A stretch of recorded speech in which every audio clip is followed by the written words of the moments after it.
Hello. What's up tonight, everyone? Welcome. Fine Tuesday evening to you all. Good to see ya. Oh my god, I think I just ruined our overlay. Oops. Wait, overlay, where are you? Oh, wait. Overlay. There we go. We got an overlay. All right. Good to see ya. What's up tonight, everyone? Fire, Brian Okafor, Filthy Rascal, Song of Dominaria, Alpha Moyer, Zyre, The Power That Beagle, We and Vermin MX. How are you this fine evening? Oi, Punk's Not Dead. I saw Jay Zoller earlier. How are you? German Eek, White Lotus, Filthy Rascal, Guyman, Day and Wildfire, Zyre again. You snuck in twice tonight. Oh man, how is everyone tonight? I am super hyped. I am like super hyped. Oh man, Guild of Ravnica is looking insane. That set is looking so good. So I was already hyped because I love multicolor, I love Ravnica. I was just really excited, but the spoilers, oh man, the set is going to be so super good. And I'm excited for this deck too. I think this deck's going to be sweet. We've played Enduring Ideal in the past, but I've never played it in an Enchantress style deck. We've always played it in you have enchantments, but more of like a prison style deck where you're looking to just like lock your opponent down with blood moons and that kind of stuff, and eventually Enduring Ideal. This is more of like true Enchantress. You have real Enchantresses, got coursers, so we're kind of playing normal Enchantress type game, and then eventually casting Enduring Ideal to win the game. So I think it's going to be fun. Filthy Casual for life. Welcome to the Fishbowl. Thank you for your subscription. Big soups here for our new subscriber.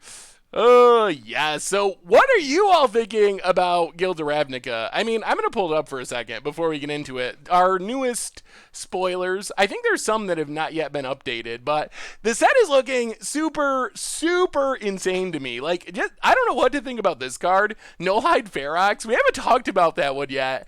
I cannot figure out if that card is insanely good or insanely bad. I mean, it's a 4/4 or a 6/6 hexproof for 4, but it has so much weird text on it. But I mean, the big news, obviously, Assassin's Trophy, one of the best cards that has just ever been printed as far as removal spells are concerned. It's going to be insane. Niv Mizzet is sweet. The set is it is looking awesome. The set is going to be so sweet.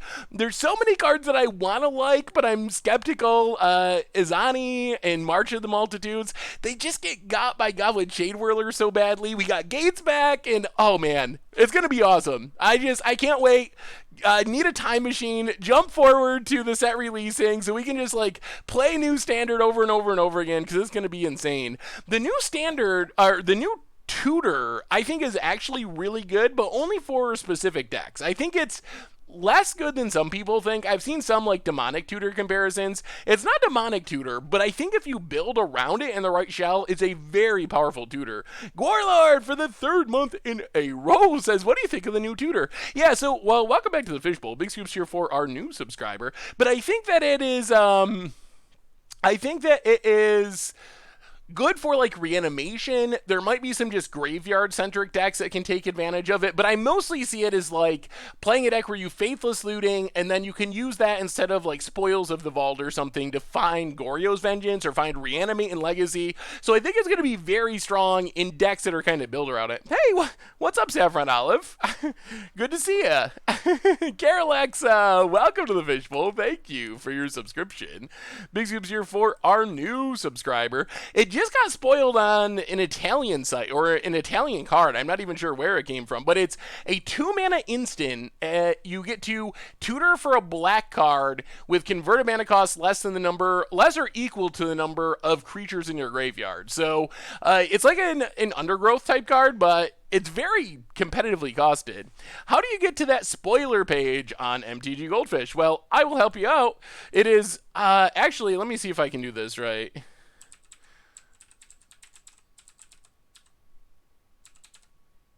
There's a really easy way. Alright. Not like that. There's a short URL, but I can never remember it. Richard tells me it all the time, and then I never remember it. But if you go to shop, and then you can see all the upcoming sets listed. But here is the link if you would like to see all the spoilers. Zaire for the second month in a row. Yeah, you've been around longer than that. Welcome back to the Fishbowl. Thank you for your subscription. Big Scoops here for our new subscriber. All right, let's do our reminders. Then we can talk all about Guilds of Ravnica, all this stuff. But first, we should jump into our league and start trying to Enchantress some fools. Ace Clown, welcome to the Fishbowl. Thank you. Thank you, Corn Dog. I knew there was a short URL. That's so much easier. mtg.fish/grn. I did mtg goldfish/grn and it did not work. That makes way more sense. That is a way easier URL. So let's do some reminders. Oh, also an extra reminder tonight. Birthday shout out to, oh man, I'm missing subs. Viking Machina and also Ace Clown. Welcome you both to the Fishbowl. Thank you for your subscriptions. Big Soups here for our new subscriber. So birthday shout out to Alex, who just had a birthday a couple of days ago. So happy birthday to Alex. Want to make sure I got the birthday shout out in. Anyway, let's do our reminders. So happy birthday, happy birthday. First off, Replay YouTube. That's where you can find all the old streams, including this one in the future. Normal YouTube, did you check out the update of Eminent Domain? What did you think of doing the updated budget magic? I know for me, I had so much fun playing that deck. It was just super, super fun to actually play it again. I forgot how awesome it actually was. Hey, congratulations, Mullumbroper, and also Mullumbroper's girlfriend. Awesome. I thought it was really fun. Maybe we will do more of those in the future if people want to see more updates. Hey, what's up, Captain Try? How are you this evening? Yeah, it's a really fun deck to play. I don't know if it's like super competitive, but it is just so fun and apparently somewhat competitive. Dragon Mage and Kaisel, welcome to the Fishbowl. Thank you for your subscription. Big Soups here for our new subscriber. Yeah, you will enjoy Ravnica. It is such a fun set to visit, Dragon Mage. I wish I could go back to the first time. Like, the first time Ravnica came out, it was so good. And then Return to Ravnica was also good. Anyway, reminders, we're getting off track. The sponsor of tonight's stream is Ridge Wallet, and they make super slim front pocket wallets out of carbon fiber and titanium. You can check them out at ridgewallet.com, get 10% off with the cold goldfish. So thank you to them for their support. Also, if you're looking to support the stream channel site, check out the merch page with playmats and tokens and all that sweet stuff. And if you're looking to support me directly, the easiest way to do that is donations. Always appreciated, never required, but $2 or more gets your message read on stream. And I think we just right now this second got a donation. It just came in. $5 donation from Dan Wildfire. I caught a YouTuber with a blue-white birds deck on Arena. Was super disappointed because he... Oh, hang on one second. I have someone knocking on my door.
Oh my god.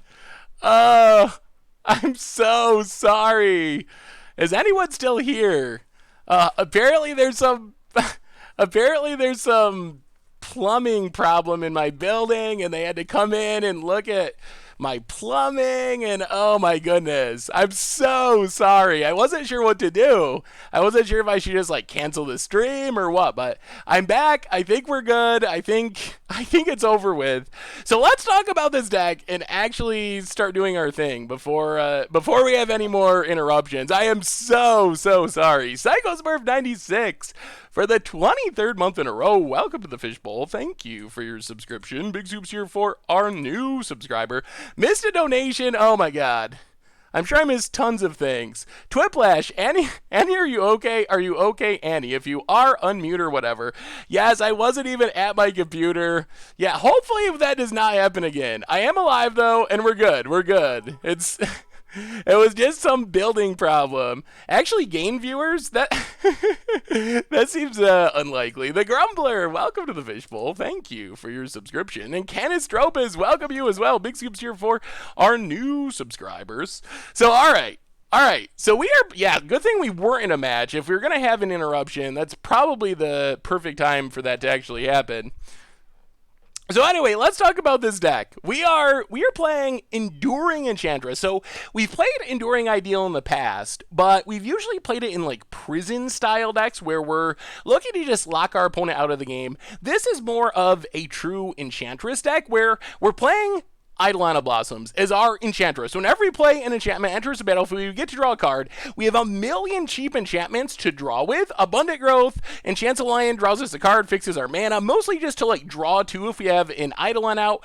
Unbridled Growth, basically the same as Abundant Growth, just drawing 2 for 1 mana with a Enchantress out. Utopia Sprawl for ramp along with Arbor Elf to get us into our big stuff. Courser gains us some life. For staying alive, we have Ghostly Prisons, also Sphere of Safeties, and then the main goal of the deck is to just kind of like draw a bunch of cards, do our Enchantress-y stuff. Eventually, we will find and cast Enduring Ideal, and then Enduring Ideal is going to be able to win us the game. With Enduring Ideal, we take and tutor up first. Well, I mean, it depends on the situation, but the main idea is get a Dovescape. Enduring Ideal, in case you don't know what it does, you can't cast spells for the rest of your game, but every turn, you get to tutor up an enchantment out of your library and put it into play.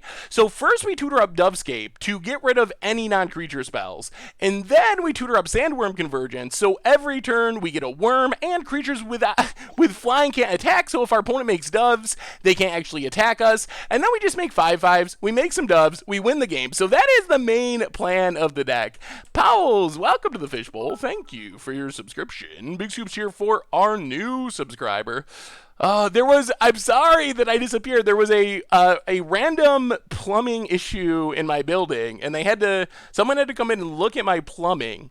So I wasn't sure. There were like flashlights and crawling around and pipes, and I wasn't sure if I should just like try to keep streaming. So I just waited and thankfully survived the plumbing disaster.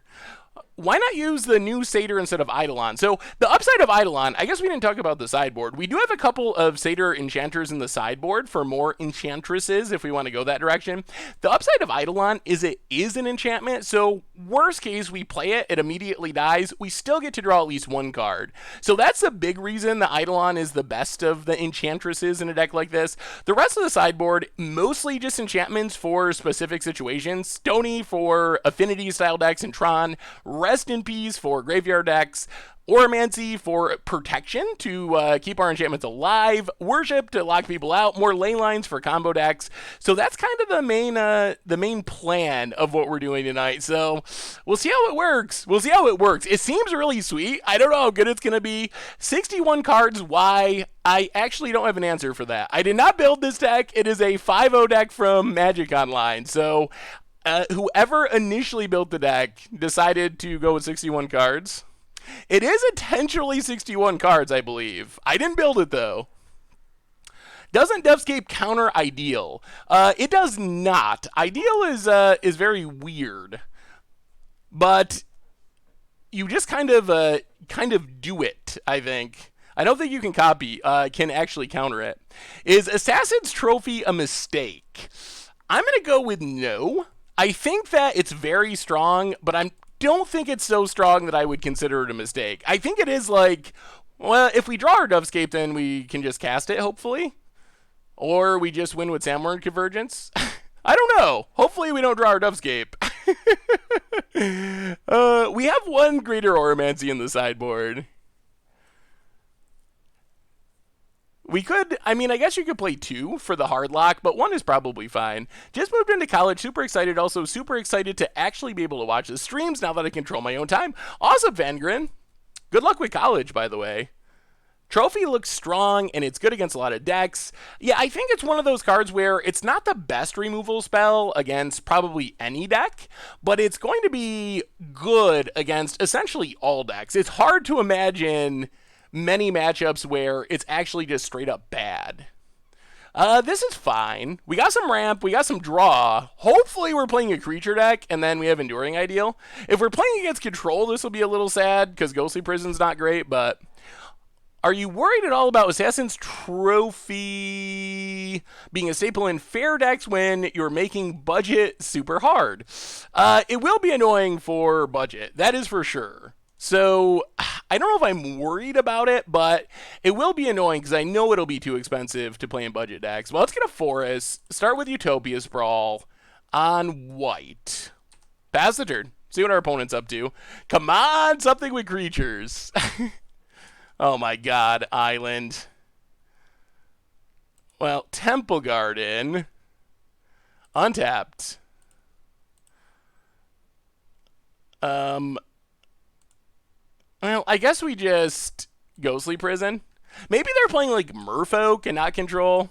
What was Wizards thinking printing Assassin's Trophy? I don't think it's actually that busted in Standard. I mean, it is Merfolk. Oh, thank God.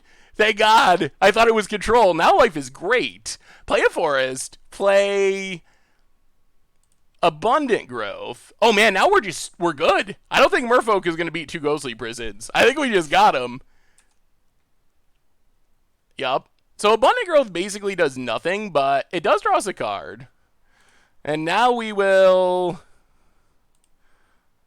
play another Ghostly Prison. Good luck, Merfolk, paying 4 to attack. So I think Assassin's Trophy is not actually that insane in Standard. I mean, it's good, but there is definitely a drawback to giving your opponent a land, especially in the early game. In older formats, it's actually super helpful, I think, to deal with decks like Tron. And if you're not killing a Tron land or whatever, giving your opponent a land is a drawback over stuff like Abrupt Decay. Just the main upside is the flexibility. Oh, man. Oh, my goodness. That is... Oh, we're just doing it. This is like our nut draw. Unbridled Growth. Look at the options. We get to have for so many colors of mana. Iker, welcome to the Fishbowl. Thank you for your subscription. Big Zoom here for our new subscriber. I like Izani. Izani seems cool. I don't know if it's really good, but it's cool. Pass the turn. I think that's one of the cards that just gets Chain World so hard. Something like Unexpectedly Absent would have been too good to insert into Modern through Standard, but Trophy seems fine. Master of Pearl Trident. All right. And Ether Vial. Oh, we are in pretty great shape now. Ponent. Passing. Okay. Courser. 1, 2, 3, 4, 5, 6. Game? Is it just game? Unless our opponent has a counter. Tap, untap. Even if they have a counter, we have Passaggio. It's just game. It's game. Tap. 4, 5. Uncounterable. Turn 5 kill. Enduring Ideal. Yes, no counters. This is exactly what we were hoping would happen.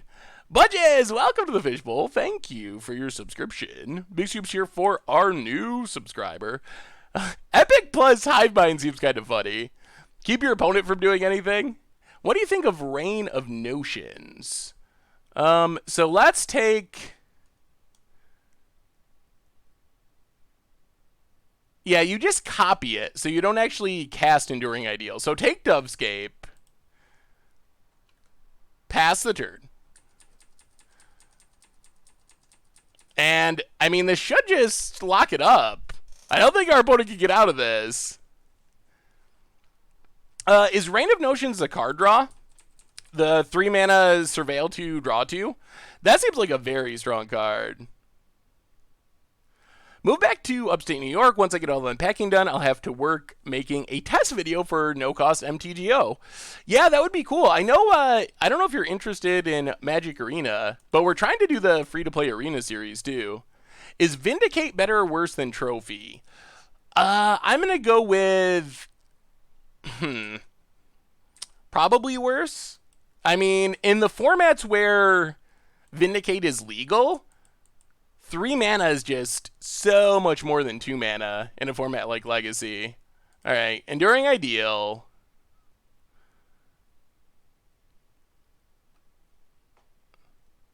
Ponent makes a bird. Okay. Sure. Well, maybe we just lock this down one more time before Sandworm. Let's get Sphere of Safety. Say no to attacking forever. Oh, man, I'm a little... Is there a way this goes wrong? I guess it's unlikely that we... Alright, so now we just pass the turn. We can't cast anything anyway.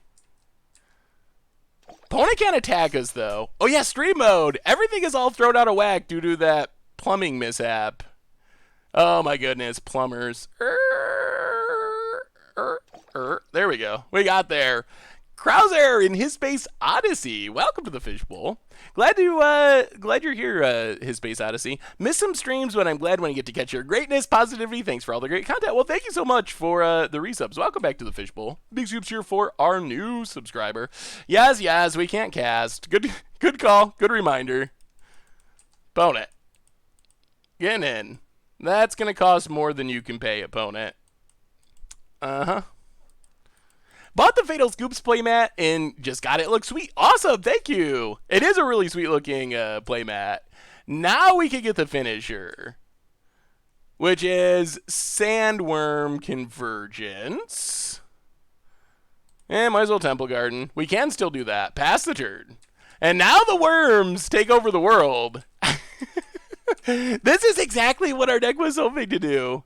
Well, send me an example, young Cooter. Opponent. Vial. On 2. Ooh, let me see Coco's homebrews. Is Trophy better than Abrupt Decay? Not always, but often, I think it will be. I don't know why our opponent's sticking with this. I mean, I guess it's nice that they're letting us play it out, but I don't think there's any way they can win from here. Ghostly Prison? Just keep taking them? Misty Rainforest, go.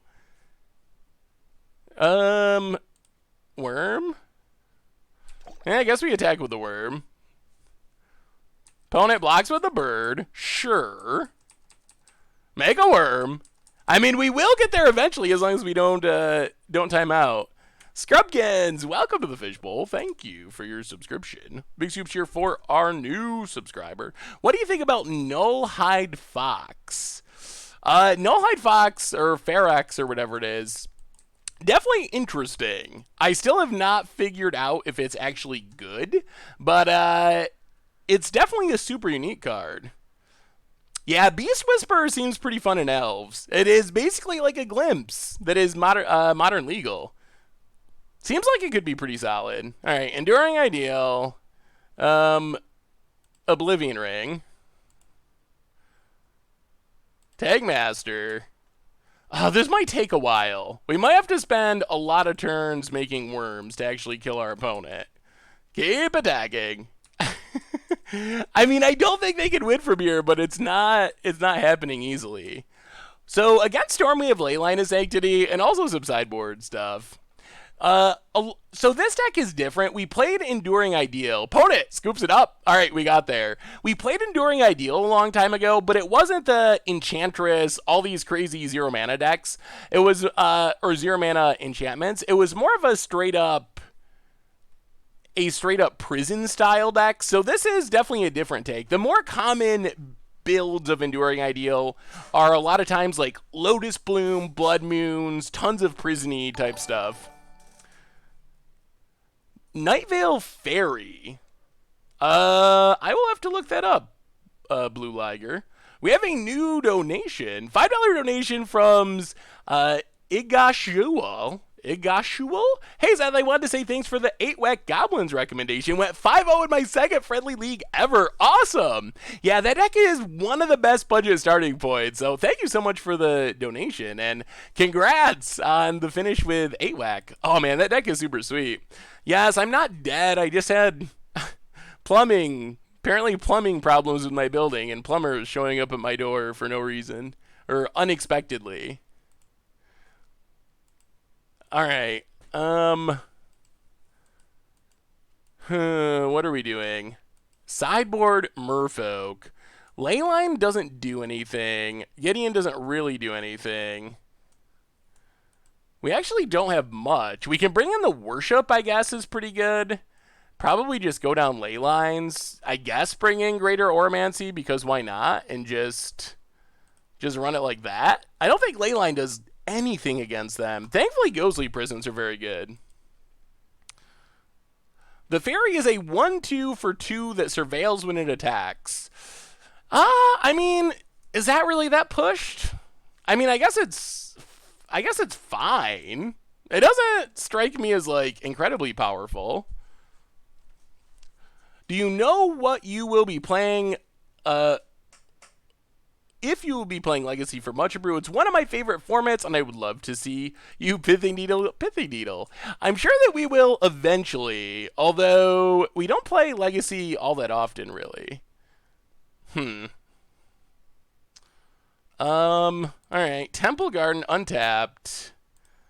Abundant Growth. Draw a card. Alright, there's a land. That's good. Pass the turn. I mean, this hand is a little slow, but it's fine. Yes, this deck is 61 cards for some reason. Silvergill Adept. Revealing Trickster. Ponent. Passing. Ooh, Fertile Ground is nice. When it's up to crack it. Grab a Forest. And Fertile Ground.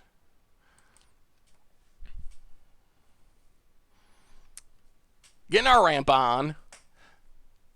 I think Secrets of the Mausoleum's actually pretty good. I think you gotta be in a specific deck to take advantage of it, but I think in that deck it's gonna be pretty good. In light of Trophy, do you take a closer look at hexproof and indestructible permanents? I don't know if it actually makes a significant difference. Like, I don't know if people are going to just straight up play different cards because of it. Like, obviously, I don't know. I don't think it's going to have that kind of impact.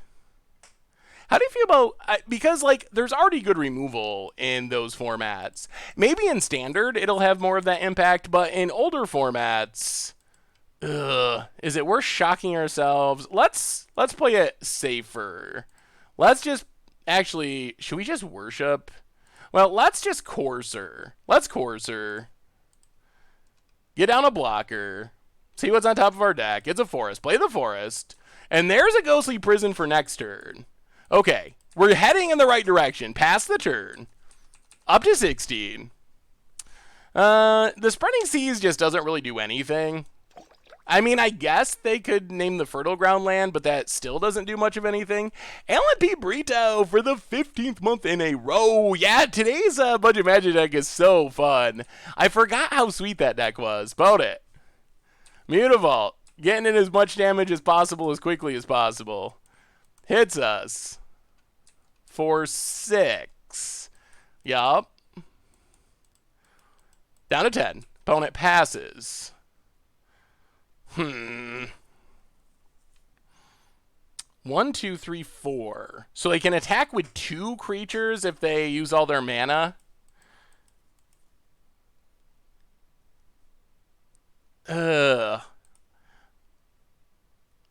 So let's Ghostly Prison. Temple Garden, untapped.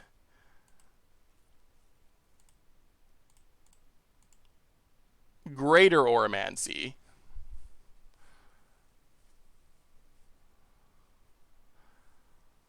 Pass the turn. So now our opponent will probably have to use their mana to attack, and then we should be able to get down Worship, and that should just pretty much end the game. How do we submit decks for Fish Doctor consideration? Easiest way is just to email me, saffronolive@mtggoldfish.com. Hey, what's up, Donos? Good to see you this evening. So what cards are you most excited about that we've seen from Guilds of Ravnica so far?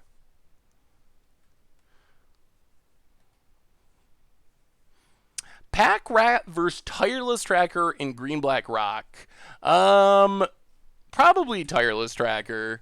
Pack Rat's really good. It's just much more mana intensive. I think Pack Rat is a little bit underrated, though. Hey, what's up, awesome dude? The music situation has still not been resolved, unfortunately. Someday. Golgari Guildgate. That's a choice I was not expecting. March of the Multitudes is super spicy. Assassin's Trophy is definitely the best card. Chromatic Lantern. That's a really strong commander reprint. About it. Getting in. Yeah, we'll take it. Opponent pays, but then this Worship should just put our opponent out of the game, essentially. Down to 6. Opponent passes. Yeah, so we run out Worship. With Shroud. And that should just do it. Mudpile, welcome to the Fishbowl. Thank you for your subscription. Big soups here for our new subscriber. Missville Blades. Pass the turn. So unless they can deal with our shrouded stuff, I don't know how they get out of this. But someone set Jim Davis up with a system so his OBS doesn't pick up the music that he plays on stream, so he can stream and record without fear. Ooh, interesting. That would, but, Huh. But then how would you hear the music? Or like it just doesn't go in the videos? That would be pretty sweet if we could have music and not have problems because of it. I sent you an application for the job. I sent an application for a job on the site. Can we expect to know something? I'm not located in the U.S. Can I still qualify? Not located in the U.S. is not a problem. Unsure on when the exact time frame is. You can choose separate channels for recorded versus streamed. Maybe that's worth it. Like, sure, maybe the video on demands get muted, but if it goes on the replay YouTube anyway, so I don't think the video on demand is really that big of an issue, and then we could have music for the stream. That would be awesome, because then we could not just have music, but we could actually have music that I like. That would be really fun. Because the only thing better than music is good music. How do we do this? I guess we can just Eidolon. Yeah, let's just Eidolon. Draw a card. Get down an additional creature. I mean, if our opponent finds a way to deal with all of our enchantments, we probably lose anyway.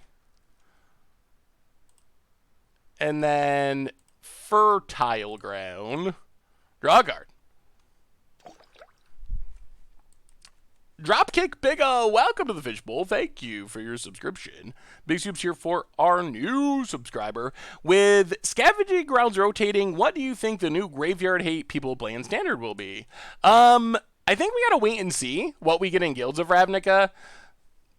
I mean, there are options in the format, but none of them are just insane. So I'm not sure what the best one will be. It'll also depend on what the graveyard decks are. Like, do you just need to stop things from being in the graveyard? Are you looking to pick off certain cards in the graveyard? Well, I will have to look into seeing if there's a way that we can have music and not have YouTube get angry. Because that would be the dream scenario. Are you currently accepting decks for Commander Clash? Yes, there's a viewer-submitted week coming up with this upcoming episode. So, but if you want to email me a deck early, you're definitely welcome to. Ponent, getting in. Yep. Dropping to 1. Sure. Thankfully, we have a Shrouded Worship. Down to 1. Spreading Seas, Mistfilled Plains. Yup. 1, 2, 3, 4, 5, 6.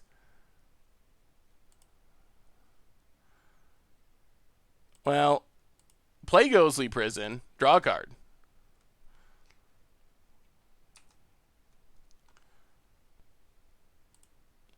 Play Ghostly Prison. Draw a card. And now we're just like Enchantressing off. This is the enchantment part of the deck. Pass the turn. Opponent, now they can't even attack at all. We would be dead to Vapor Snag, except our stuff has Shroud. So our opponent would have to first deal with Greater Oromancy before they could even Vapor Snag. So they definitely have a ways to go. Can you do a mono white goat devotion instant deck tech? Well, if you have a mono white goat devotion deck, you should set it in for Fishbowl Thursday, because that sounds pretty spicy. Hype for the new Black Tutor. I'm sure there's a way for it to break into Modern. Yeah, I mean, the easiest way seems like tutoring up Goryo's Vengeance. Man, our opponent found every Spreading Seas. Thankfully, our enchantments make them not that good. I don't even know why our opponent's still playing, honestly. They must have an out in their deck, or they would have just scooped. I don't know why our opponent is continuing on. I mean, I appreciate their stick-to-itiveness. Gain a life.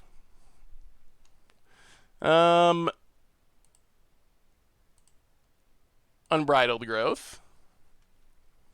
Draw a card. Ooh, another Eidolon. That's sweet. Sphere of Safety? Opponent. You are not ever attacking. I promise.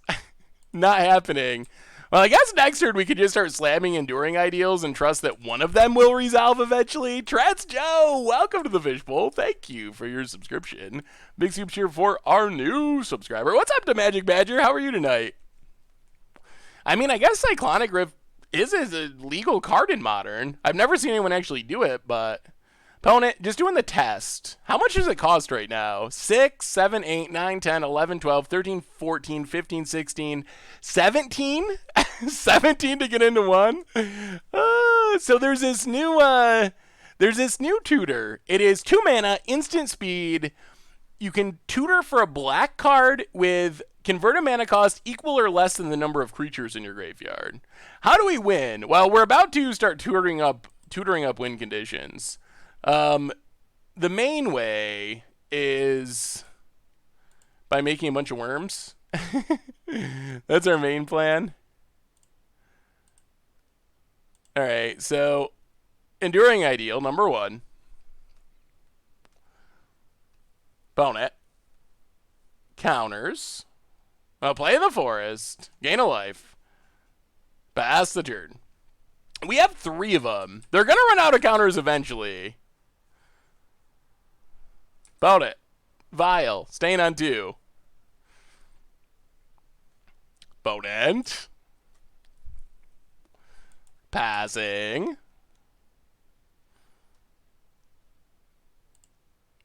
Well, let's Utopia Sprawl. Draw a card. On white.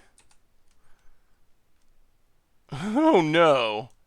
We're gonna draw our Dovescape. I mean, I guess we don't need it to win with what we already have going, but I mean, I guess if this resolves, we also shuffle. So Enduring Ideal. Lilia Avison, welcome to the Fishbowl. Thank you for your subscription. Oh my god. Big super cheer for our new subscriber. Alright, so now we're drawing our Dovescape. I mean, I guess that's fine. We can just make a million doves and win that way. We're going to win this somehow. There's no way we're going to lose from here. You know the sweet thing that you should do with this deck is play Quicken. So in response to casting Enduring Ideal, you can play another to get multiple epic spells a turn. That sounds super awesome, although that also sounds like a ridiculous amount of mana. Maybe just copying the the epic spell might be easier. We didn't have 2 extra mana, unfortunately. Ponent. I mean, we don't have... Ooh, Oblivion Ring on top.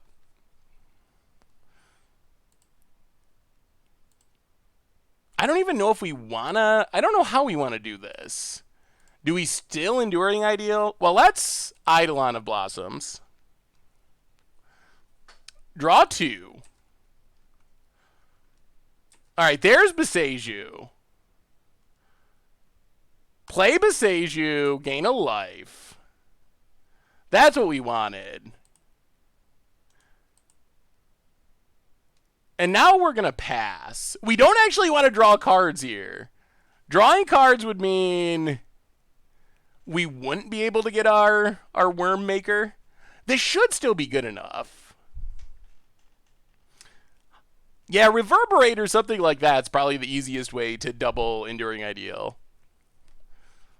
Iona's Painter Servant, Secrets of the Mausoleum. That's going deep, but it would work. Are you going to open one of those weird Planeswalker booster boxes when Ravnica drops? The question is probably, am I going to be able to actually get one of those weird Planeswalker booster boxes? And I don't know what the answer is. I'm afraid if we draw cards, we'll draw our win conditions. And we have uncounterable win conditions once we resolve Enduring Ideal. So that seems like a better way of going about it.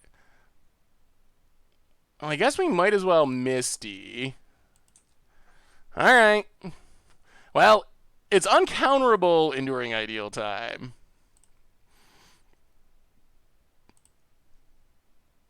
White. Oh my goodness, this mana base. Alright, Enduring Ideal. We aren't going to have a Dovescape, but it shouldn't matter here, since we have Unbridled Growth. So take Sandworm Convergence. Draw a couple cards. Pass the turn. Start making the worms. We can also get an O-Ring next turn to get rid of the Spreading Seas on Misfill Plains, and then start putting things back on the bottom of our deck. Yeah, that's our next plan. Now we can discard. So what we're going to do is draw cards. We're going to get an O-Ring to get rid of the Spreading Seas. We are going to draw enough cards that we can discard Dovescape to hand size, and then we can get Dovescape. And then we have the hardest of hard locks. So, oh, we don't have another O-Ring. That's unfortunate.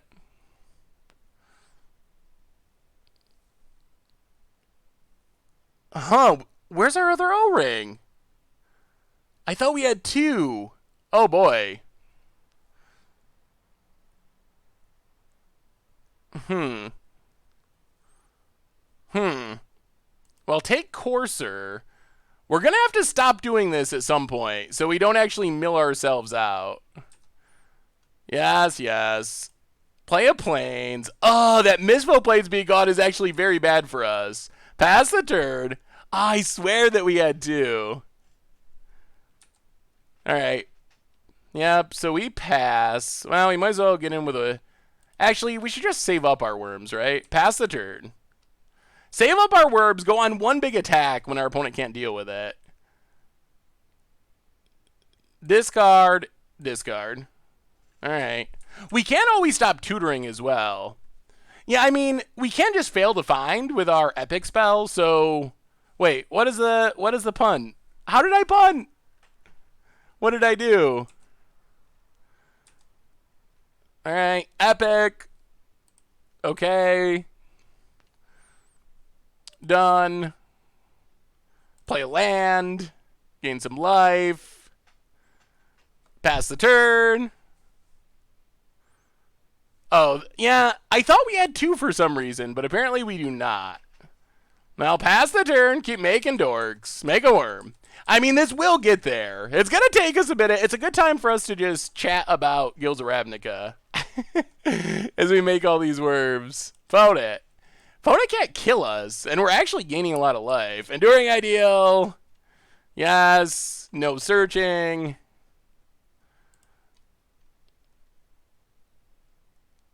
Play Temple Garden. Gain some life. Pass the turn. We're up to 5 worms at the end of this turn. Yep. What's my favorite guild? Probably it's one of the blue ones. I go back and forth. I love all the blue ones. But probably Demir, although I took the quiz and it told me I was Simic, so maybe it's Simic. Yeah, all right, no Tutor. Play the land. Gain some life. I kind of want to just have enough worms. I'm afraid that our opponent's going to, like, just eat our worms. If they put a Lord into play, these... yeah. Opponent Vile's in. Another Lord. Yeah, I'm afraid they're going to put a Lord into play and just eat all of our stuff. So I feel like we just got to make enough worms to go around them. Echoing Truth would be annoying. That would set back our worm plan. But still, we can make 19 more worms before we run out of cards. Alright, another Master. Ponent. Passes. Alright, Enduring Ideal. No Tutor. This isn't the most entertaining way to win a game. Win 17th, gains of life. Pass the turn. Make a worm. Yeah, there's only one Mistful Plains, and right now it's an island. And normally Oblivion Ring would be our answer, but we can't Oblivion Ring. Opponent passes. How much does it cost for our opponent to attack right now? Does anyone want to actually do the math?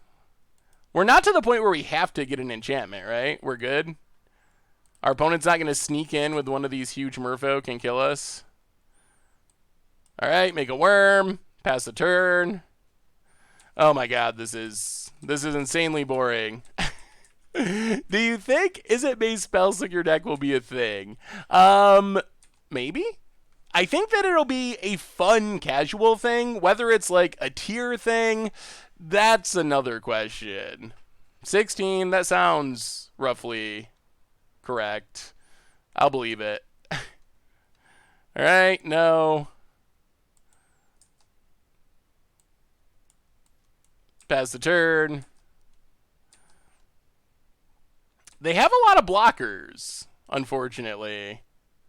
Discard Courser. Oh my goodness. If we lose from here, I'm going to be so disappointed. Ponent. Scarecrow. What? Uncounterable Scarecrow? That can't be. Opponent can never attack, but they have... Oh my god almighty.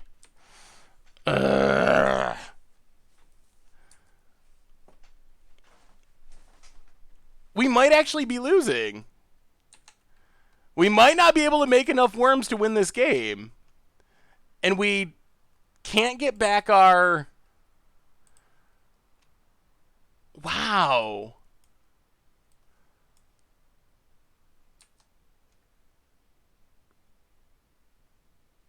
Wow, we're going to lose.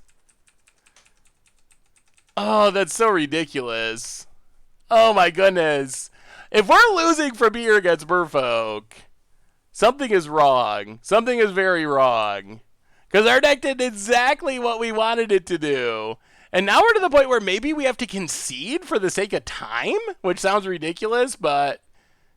Oh my goodness. No! Young Cooter, welcome to the Fishbowl. Thank you for your subscription. Big Soup's here for our new subscriber. I mean, the problem is their stuff is so big it can eat our worms. Like, any Lord makes it... They already have some stuff that eats our worms, and then any additional Lord makes it so all their stuff is just bigger than our 5/5s. How do you feel about Grixis Enigma Drake for Standard, Drake, New Thought Eraser, Reign of Notions, Ionize? Seems like it could be pretty fun. I mean, we're getting a lot of good new spells, which is definitely helpful. Abundant Growth. Is there any way we win from here? I don't really think there is. Man, that's depressing. Discard Abundant Growth. Ponent. Yeah, we cannot cast spells. Enduring Ideal, it does powerful things, but it makes it so you cannot cast spells for the rest of the game. So we can't, until we win or lose, we cannot cast spells. So we're trusting that the worms will get us there, but it's starting to look like the worms are not going to get us there. I actually think we're getting to the point where we're just going to concede. That's crazy. Well, we saw one of the problems with our deck is, with all the Enchantress effects, we draw a lot of cards, and it's possible that we draw the cards that we need to have in our library. If we had Oblivion Ring in our library, we would have won most likely. But now I think we just have to concede. Yeah. There's no 1, 2, 3, 4, 5, 6, 7, 8, 9... plus the Mutavaults, 10, 11, 12. They eat all of our worms, yeah. That's game. There's no way through. Yeah, this deck does not have another finisher. Its only finisher is Dovescape and also Sandworm Convergence. That's the only plan. And it only has one Oblivion Ring. I mean, I guess a lot of decks don't have a answer to Mistfall Plains. I mean, I guess there's a lot of Ghost Quarters, too. I don't know. I don't know about that plan. That is not a good way for that to go. We have a way to put our cards back in our graveyard and win that way, but it was an island, unfortunately, instead of a Mistfall Plains. Gideon doesn't seem that helpful.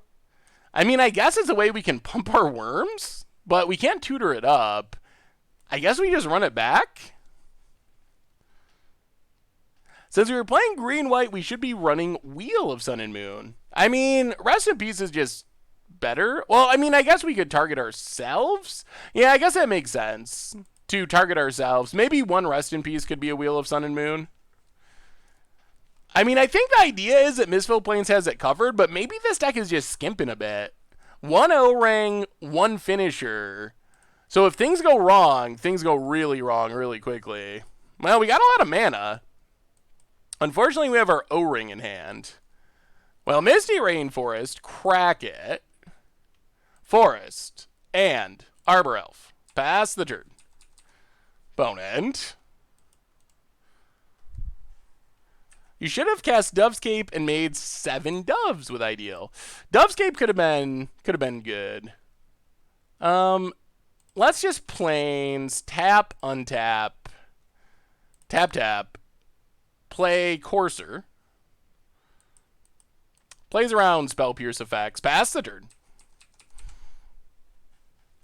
We're still in round 1. We're 1-1 in round 1. All right, there's a Master. Ooh, there's Fear of Safety. Well, let's play Fertile Ground. Ugh. Is it worth shuffling away Sphere of Safety to get rid of Master? Maybe? There's definitely a ton of other win conditions that could be played. Well, play Misty.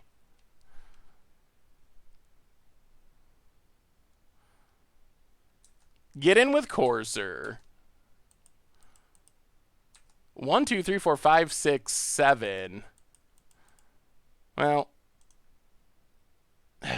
Yeah, let's shuffle. Sphere of Safety is not a bad one to have in our deck anyway. Get a Forest. Whoa! Whoa! We only have 1 Sphere of Safety. The odds of that are pretty small, Moto. Moto. Shuffling it right back to the top. All right, pass the turn. Oh, wouldn't Form of the Dragon just be a strictly better win condition so you don't have to attack?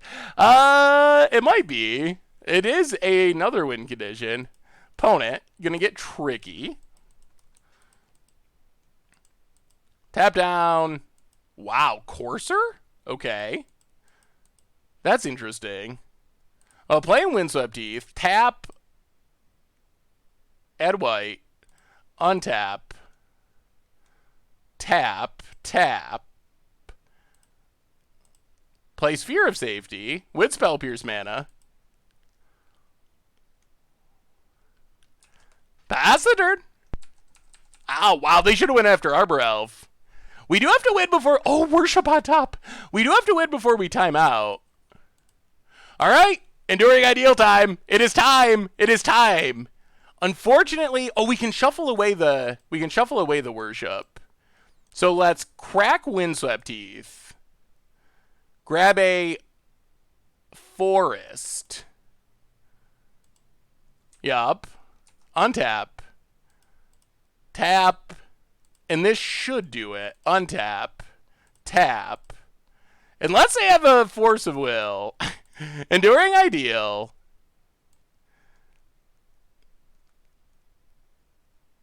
So, step one. Let's just take Greater Oromancy. Pass the turn. This'll work. We just gotta not time out. Master of the Pearl Trident. Oh, man. Are we gonna time out? We better not time out. Ponent. Can attack. Passes. Enduring Ideal. Well, start making worms. Oh, are we going to be in the same position where we aren't going to lose, but we're not going to be able to win? Pass the turn. Make a worm. We have a lot more turns as long as we don't time out. All right, Ponent, what do you got?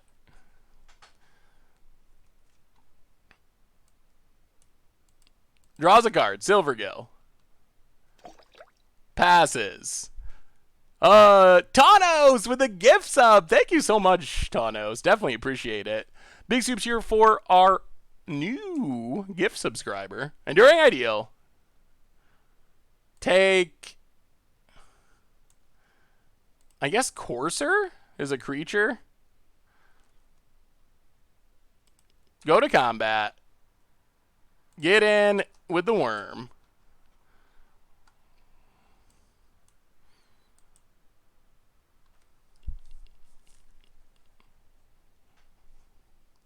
Opponent blocks. Yep. Play Misty. Gain the life. Pass the turn. Another worm. Come on, worms. Come on, worms. More lords, unfortunately. Ponent. Passing. Enduring Ideal. I can't look at the chat right now. I'm sorry. I can't look because we'll time out. Take a... Worship. Go to combat. Attack with our worms. Hit our opponent. Or they block. Opponent blocks. Opponent blocks. Okay. Pass the turn. Get a worm.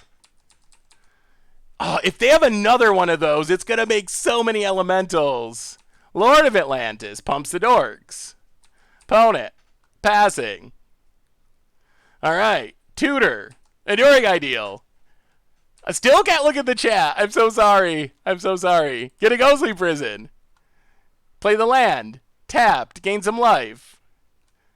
Go to combat. Attack with our worms. Opponent.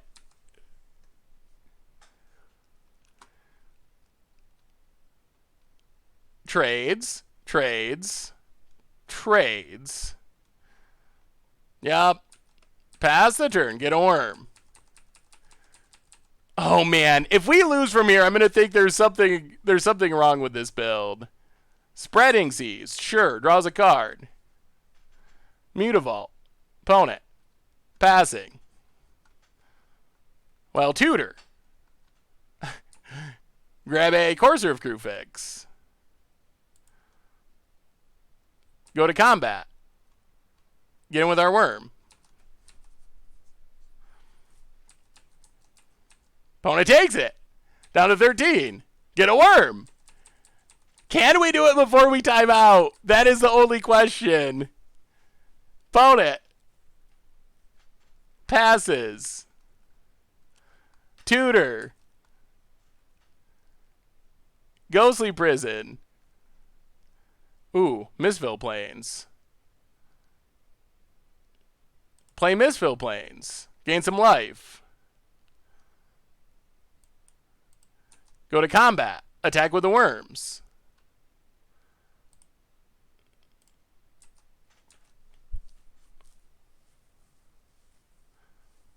Ponent takes it down to 3. Make a worm. Pass the turn. Ponent's at 3? We're so close. Come on. An overwhelming Splendour would be good. No. Phantasmal Image. All right. On the Lord. That slows us down. Ponent passes. Well, we tutor. Actually, maybe we stop tutoring now. Let's get the last ghostly prison. Go to combat. We attack with everything. 1, 2, 3, 4, 5, 6. 1, 2, 3, 4, 5, 6. We can't win. Pass the turn. Make a worm. Oh, please. No Master Waves. Ugh. Oh my goodness. Echoing Truth. This is a nightmare. Oh my god. Oh no. No. Why not take creatures? If we get Eidolon of Blossoms, then we draw cards whenever we tutor for anything. Corsair Crewfix can't attack through anything anyway. Well, now we're exactly back to where we were before, which is not where we want to be. Echoing Truth. This is a nightmare. Dubscape just lets our opponent make more blockers, which isn't necessarily helpful. I mean, we can get it, but then we give our opponent the ability to make a bunch of blockers. I mean, I'll take it. I'm just not convinced that this is a good thing for us, because I think that it will allow our opponent to cast random spells to make a bunch of 1/1s to block our stuff. Oh, and they draw Master of Waves. Ponent. Million blockers. And I think this ends with us timing out. And there's no way to shortcut this Enduring Ideal. Man. Well, our deck did what we wanted it to do, but it's not going to be enough. Pass the turn. Ponent. Land. Well, this has not been the most entertaining match to watch on stream. Ponent passes.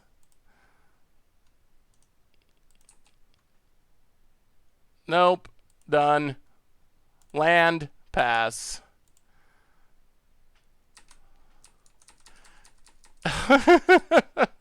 Make a worm. Oh my god. I mean, this is a pretty unique matchup.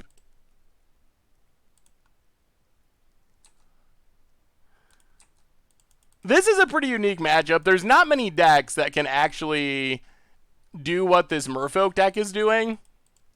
So I feel like this is just very unfortunate. Also, I mean, it could just be that whoever built this deck maybe should have added another finisher, and that playing only the worm plan might actually be not the right way to go. Because we could play a million things as a finisher, as a one-of. Like, there's so many ways to close out the game. So it might just be that the only Sandworm Convergence plan is not the most ideal plan for this deck. Passaggio, go.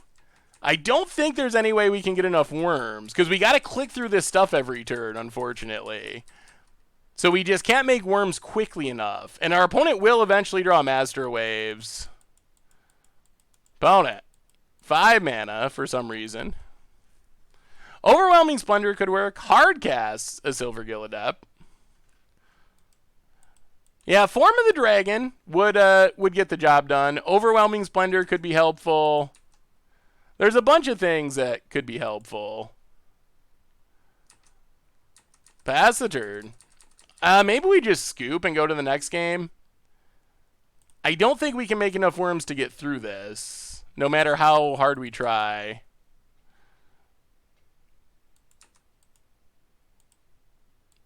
And now F6 isn't working. Ponent passes. Oh my goodness. Why did F6 stop working? That's not good.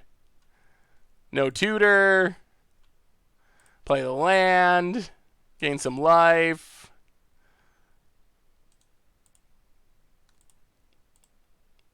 I mean, I guess we got to do some attacking. Go attacking. Mutavault. Mutavault. This does eat some worms. Yeah, we just don't have enough time. Put Heloid or Xenagos in the deck, provide a mana sink and a finisher all in one. Yeah, enchantment creature gods could work. Ponent, yeah, kills a bunch of our stuff, blocks the rest of our stuff. Unfortunately, we lost a lot of worms that we can't get back very quickly. Manamo. Ponent. Passes. The Enduring Ideal just takes so much time, and then discarding the hand size also takes a lot of time.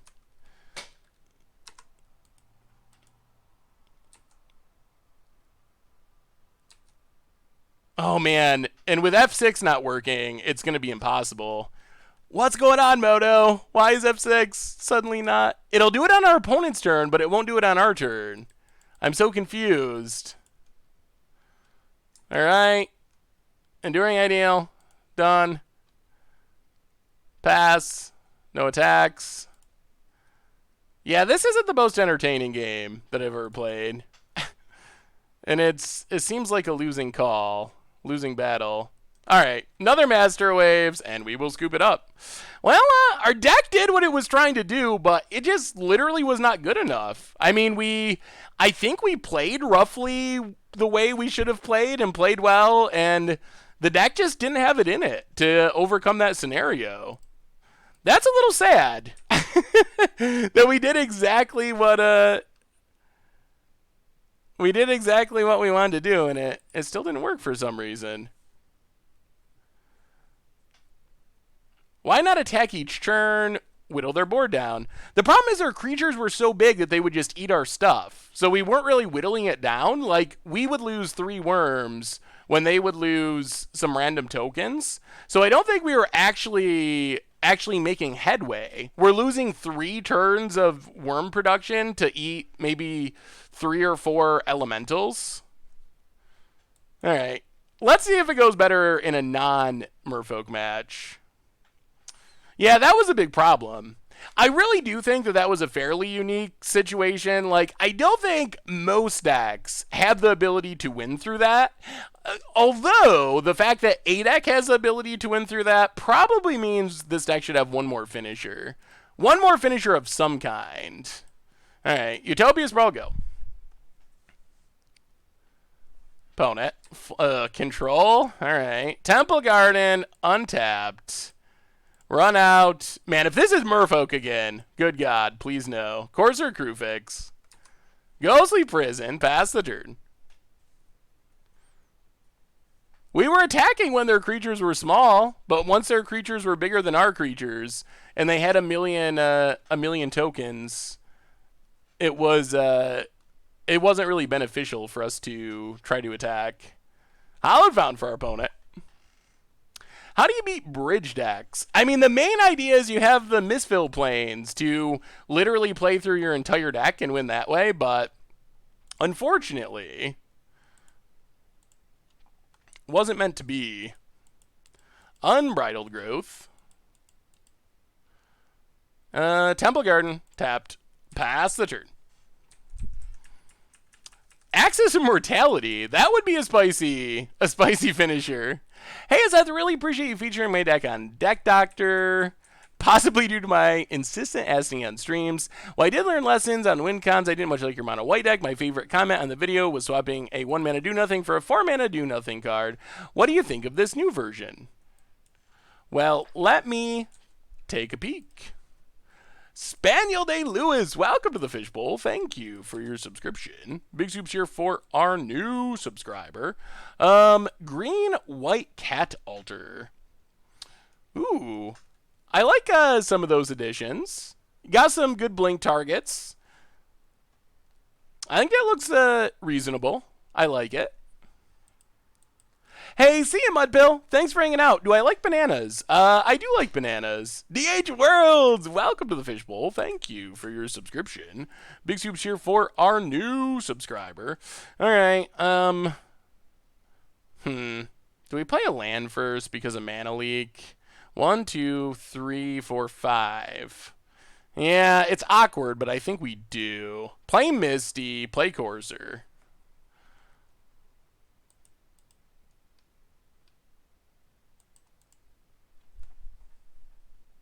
Ghostly Prison on top. Well, we will shuffle that away. What do you think of Mending of Dominaria? I think Mending of Dominaria is a super sweet card and can be pretty good in the right deck. I haven't found a shell where it's insane, but it's been really fun in some budget Magic decks. Hey, see ya, LL Rico. Have a good evening. Standard against the odds, turn 1 Llanowar Elves. Turn 2 Chromatic Lantern. Alright, opponent finds a Field of Ruin. Well, crack this. Shuffle away this Ghostly Prison. Grab a Forest. Yep.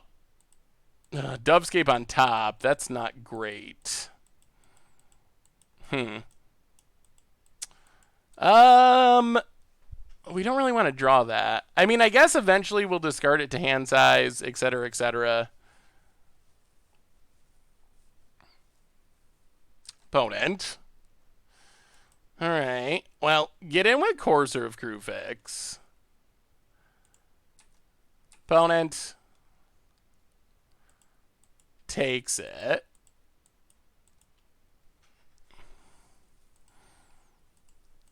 Now what? Now what? Joda does seem fun with Chromatic Lantern. Seems like a really fun way to try to live the dream. Chris Van Meter thinks Assassin's Trophy is a 4 in Standard. Todd Anderson doesn't think it's very good. I respect both their opinions. It's weird they're so different. I think that it's not insane in Standard. I think it's fine. But I think it's worse in Standard than some people think. I think in older formats, it's still very good. I think in Standard, it's just not very good in the early game. I think it does scale very well to the late game, but this Passaggio is going to get Field of Ruined.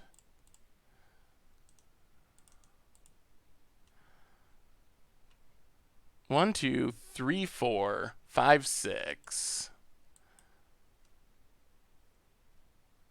Oh, play Passaggio. Gain a life. One, two, three, 4, 5, 6, 7, 8. Pass the turn. Ooh, let me see. All juice. Ponent does not use a Field of Ruins. Interesting. Ooh, Discovery. There's to Faerie, hero of Annoyingness. Draws a card. Untaps. Well, this would be the turn to just draw Enduring Ideal and win. Eidolon of Blossoms.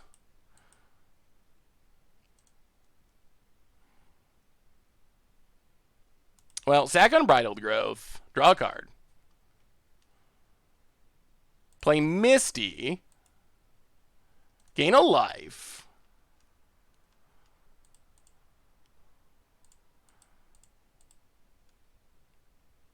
Play. Do we try to play around this to Faerie? How do we do this? Yeah, Passaggio, it's going to get Field of Ruined eventually.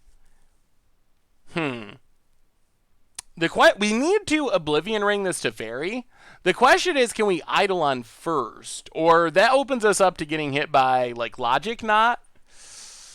Yes, Passaggio does tap for just colorless. It's painful, but it does tap for it. It just gains ability if it's an instant or sorcery.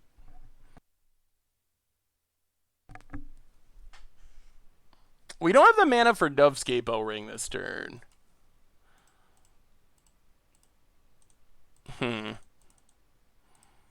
Well, crack Misty. Grab a Temple Garden. Oh, there it is, too. Enduring Ideal. Untapped.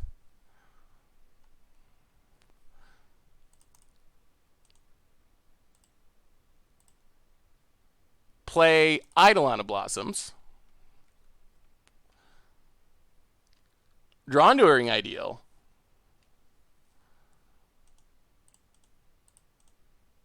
Play Oblivion Ring.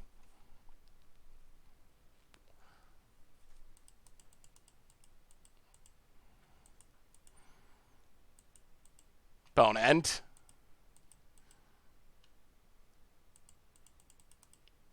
What do they have?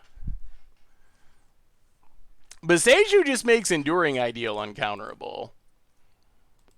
Opponent does have Logic Knot. Alright. Well, that's annoying. Annoying and opponent's trying to figure out how to cast it. Ponent. How's it going over there? Yeah, Passaggio is 100% to just make sure that we can resolve Enduring Ideal. Alright, Logic Knot. Well, hit to Faerie. Pass the turn. Alright, opponent, what do you got with your Teferis? Draws with Teferi. Teferi.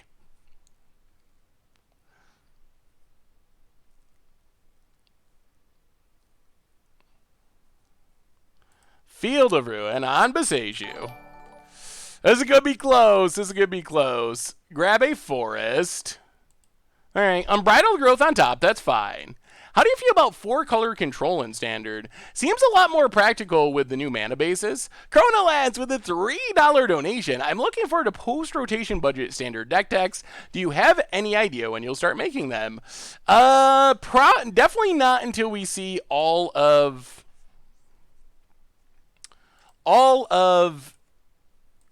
Guilds of Ravnica. So not until after we see all of Guilds of Ravnica. Perhaps, maybe before the set releases. We'll have to wait and see. Oh boy. Now our opponent can counter our Enduring Ideal. Man. So close. Thank you so much, Chronolance, for the donation. So perhaps the week after the full set is spoiled. I mean, we got to go for it. We can't not go for it. Enduring Ideal.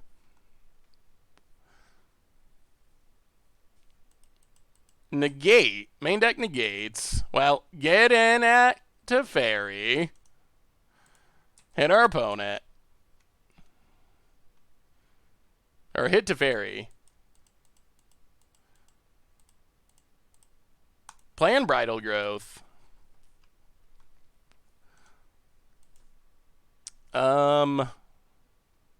Pass the turn. Ugh.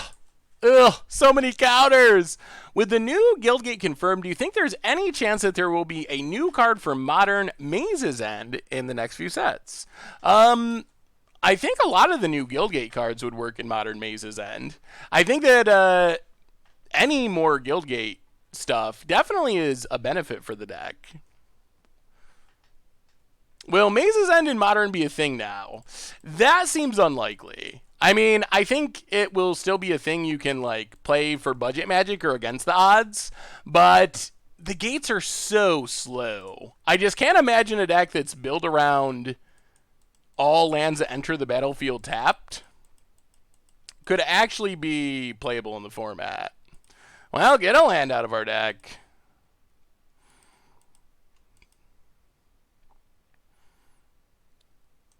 Crack Unbridled Growth. Play Abundant Growth.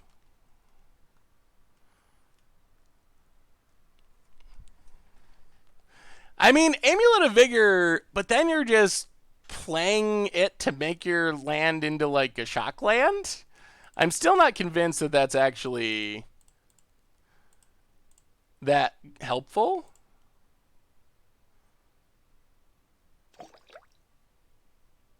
Well, Dovescape. I expect more counters because our opponent has infinite counters. Jillian versus them. Welcome to the Fishbowl. Thank you for your subscription. Big soups here for our new subscriber. Well, looking grim, boys and girls. Looking grim. Looking grim. We're buried under a Faerie. We got no cards. We got no action. Opponent has infinite counter spells. This feels like a bad matchup anyway. Ugh. Ooh, enjoy your chicken fajitas, B. Wells. Thanks for swinging by. Did you make a Grozoth deck already? I do not think we've ever played Grozoth, actually. Ooh, let me take a look, smiley face. Ponent, more Field of Ruins. Totes McGoats. Go Tribal would be a fun against the odds deck. Ponent. Yeah, drawn with the Faerie.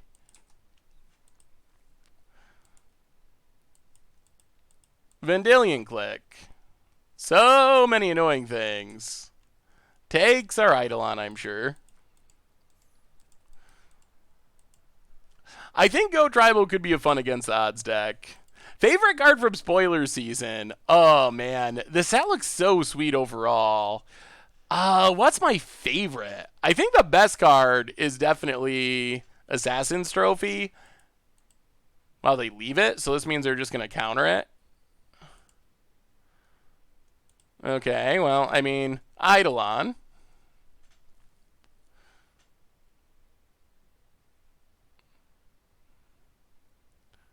All right.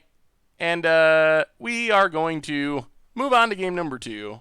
Do we have anything that's good against Infinite Teferis? I don't think so.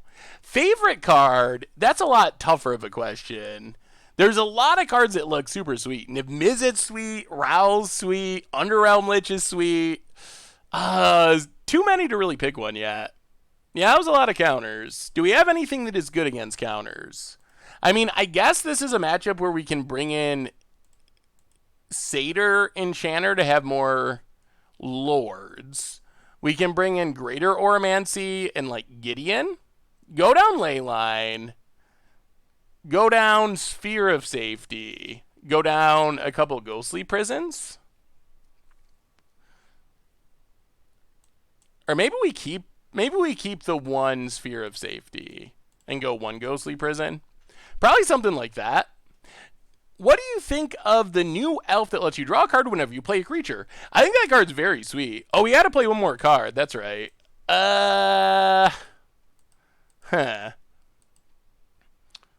Eidolon of Rhetoric. That doesn't seem helpful. I mean, I guess Rest in Peace is fine. I don't know if it just beats this deck, but I guess it's probably better than random Ghostly Prison effects. I'm super excited to brew around March of the Multitudes. I'm really hoping we get some sort of Anthem for tokens, just so they don't get wrecked by... Goblin Chain Whirler. I think that's my biggest concern at the moment. Well, we'll play first. All right, we got fast mana. We got Enduring Ideal. Can we somehow dodge the infinite counters? That would be pretty sweet. I think that the Secrets of the Mausoleum, I think it could be very strong, but only in specific decks. I think you got to really be focused on making it good. I don't think you can just play it as a random tutor. Yeah, let me take a look, Drifter. All right. Colonnade for our opponent.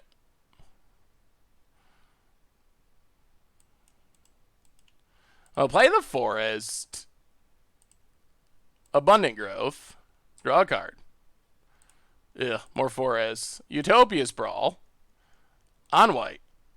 Get in with Arbor Elf. Hit our opponent. Pass the turn. So we got the mana, but can we find anything to do with it? The Sultai deck looks fun. I definitely want to try something like that. Just milling all the sweet things into the graveyard. Main phase path. Okay. Ooh, opponent kept a one-lander. Action. Oh my god. Temple Garden. 1, 2, 3, 4. Tapped.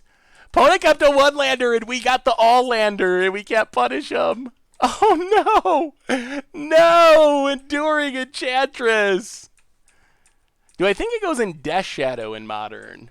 So I think it could go in Death Shadow. I don't know if it's better than, like, Traverse the Uvenwald. I guess it gives you a similar effect.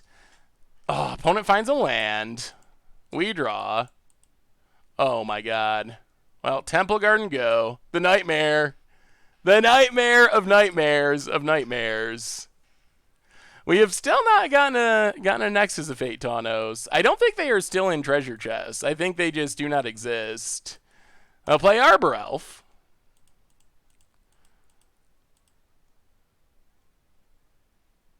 Play a forest. Pass the turn. Hopefully our opponent is unwise and, like, taps out for a Jace, and then we can win. That would be sweet. I'm guessing our opponent is not going to do that.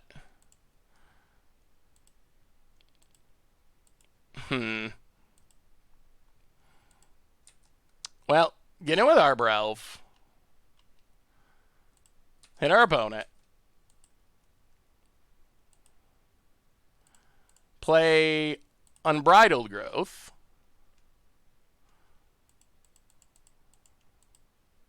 Play Misty Rainforest. Pass the turn.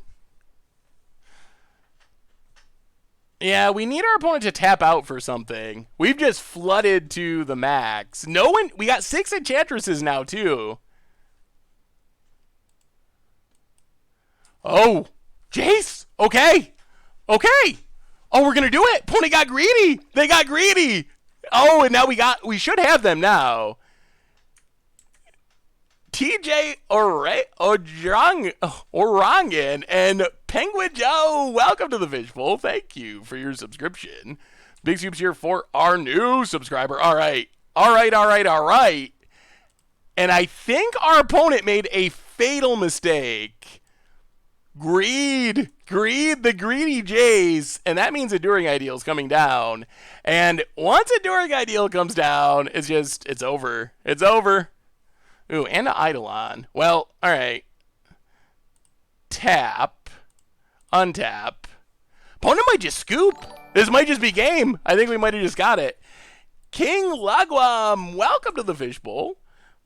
Continuing the gift sub from Taunos. Awesome. Thank you for your subscription. Big Soups here for our new subscriber.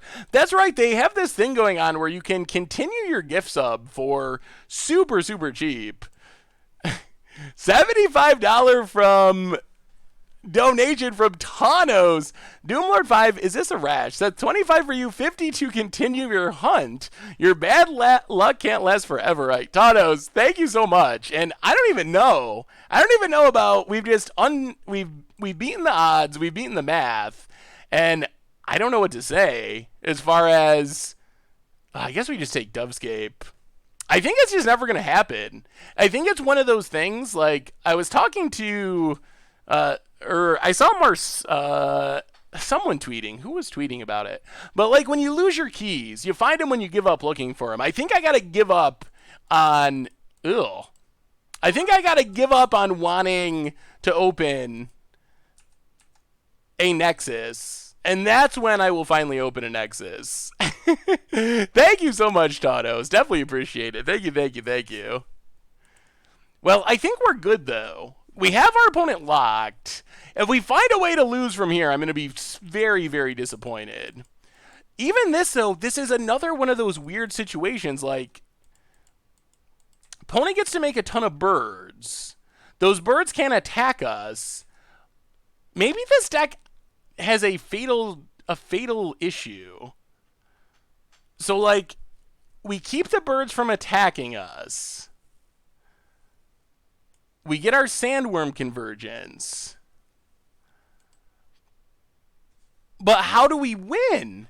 Maybe this deck just actually has some issues. Because, like, now I think that our opponent can probably just keep casting spells to get countered into Dovescape and make so many birds that they can chump block until we run out of cards. I guess, and they have the Field of Ruin in case when we eventually draw our Mistfall Plains, they can Field of Ruin it, and we can't get it back from the graveyard. There's something a little bit strange. Hey, big fan of the website. Metastats are super helpful. You should get paid. Well, thank you. Lazies21. Trample could do it. Something. There's got to be something. Baleful Omen would be pretty funny. Ponent, Damping Sphere. That's not even good against us, but okay. Make some birds. Ponent. Maybe this works. Maybe this will still get the job done. Enduring Ideal.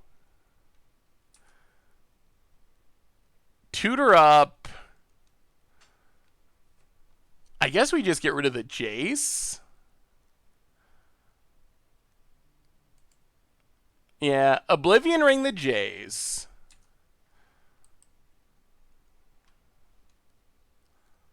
Scoop? Is our opponent going to scoop? Oh, thank goodness. I think our opponent assumed that we actually have a way to win the game, and they did not realize that we do not. We can't make our own birds because we can't even cast spells. For the rest of the game, we just can't cast them. It's not that we cast them but they get countered. It's that we just can't cast them, period. All right, we got a win, though. We did get a win. So that's good news. This deck, it feels like the deck has been doing well at doing what it wants to do. We're just missing a clean finisher to make what it wants to do close out the game efficiently. Well, Misty Rainforest, crack it. Grab a forest and Arbor Elf. Pass the turn. I guess if we never draw cards, our opponent can mill out before us. We could have... Terminus. We could have maybe milled them out. There's a Terminus. Gets rid of our Arbor Elf. Hallowed Fountain, untapped. Opponent passes.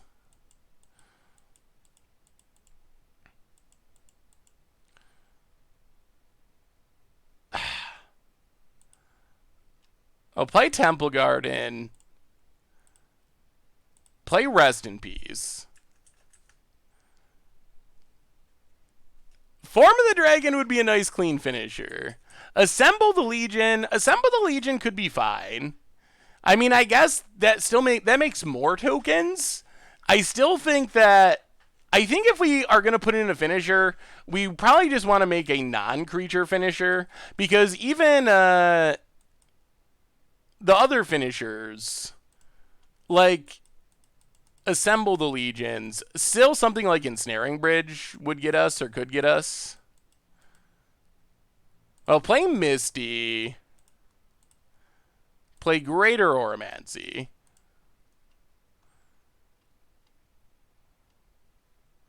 Nobody's killing our Rest in Peace. One Curse of Deathhold. Oh, Spell Queller? Ew. Okay. That's not ideal. We took out a lot of our creature stuff. Forest. Abundant Growth. Alright. Pass the turn. We might just get beat down by this Spell Queller. Ponent. Cruel Reality. That would be another good option. Gets in with Spell Queller. Down to 14. Well, Temple Garden. Untapped. Down to 12. Eidolon. Draw a card. Pass the turn. Alright, opponent. Oh, you got the path. Snapcaster. Oh, opponent's just putting the clock on. Oh, that's a fast clock. That's a potentially deadly clock. That might be beating us. I don't know if Impact Tremors... I mean, I guess that potentially lets us win with the worms. I don't know if that'll be fast enough or not. Get a forest. Opponent. Gets in. Down to 8.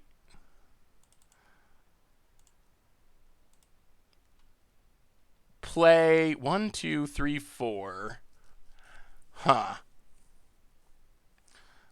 Play Courser of Crufix.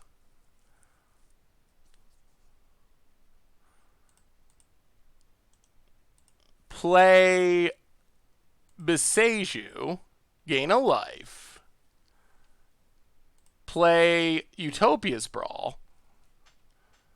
On white, opponent didn't counter any of that stuff. All right.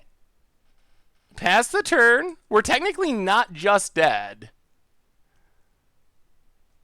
There's a Field of Ruins. Well, we gain a life. Get a land. Land on top, unfortunately. Well, I mean, let's see. We're going to just have to run out this Enduring Ideal and hope for the best. Well, we were hoping the Passaggio would let us resolve Enduring Ideal next turn. Alright, there's Colonnade. Ponent attacks. Down to 4. 1, 2, 3, 4, 5, 6, 7. Well, I mean, we go for it. We have to go for it. Is there a chance that this is enough? There might be. 1, 2, 3, 4, 5, 6, 7. Play. Do we play a land? Is there any? There's no counter. Watch us get mana tithed. All right, here we go. Enduring Ideal. All right. What do we choose? Something to keep us from dying.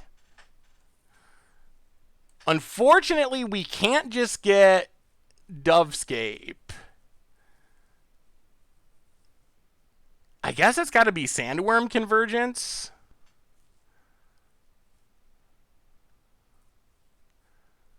Either that or Sphere of Safety. And then try to get Sandworm Convergence next time.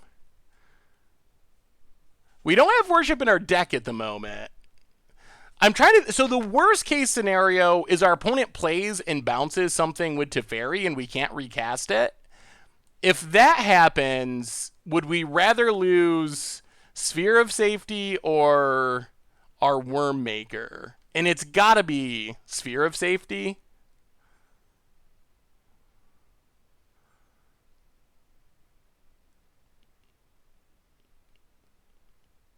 We do get a 5/5. All right, we'll just... I guess we just do it. If they bounce it, though, then we lose. We have to stop our opponent from attacking. That's for sure. Well, I mean, I guess if they bounce it, we lose. Convergence and Sphere of Safety do. The problem is Teferi bouncing Sandworm Convergence, and we just can't win after that. We might be able to if it bounced Sphere of Safety. So let's take Sphere of Safety. Play a land, gain a life. Pass the turn. All right. No Teferis. No Teferis. If we get down... If we survive this turn, then we should win. If we survive this turn, then we get to lock out non-creature spells, and then Teferi's locked out, and then we're just good.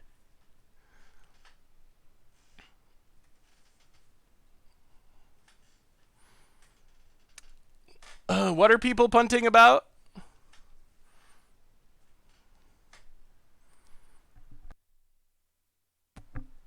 Ponent.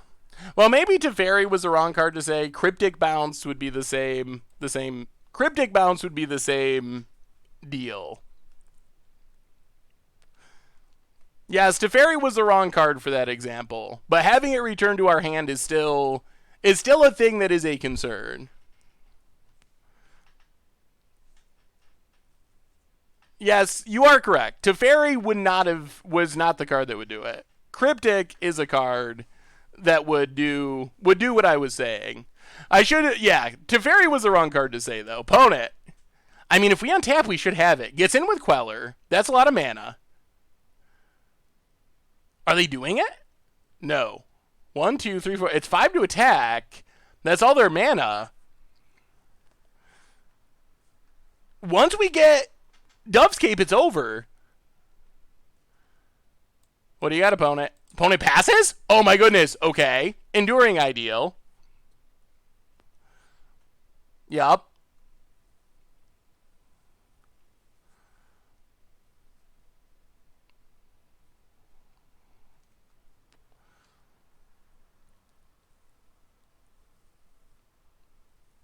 Oh, they do have Cryptic? Wow.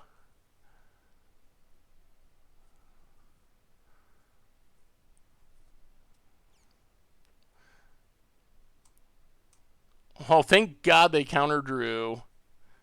Play Misty. If they counter bounce, it was game. Pass the turn. Okay. Dodge a bullet. Yeah, good thing they did not counter bounce there. Maybe they have another answer. Mills a Flooded Strand. Finds...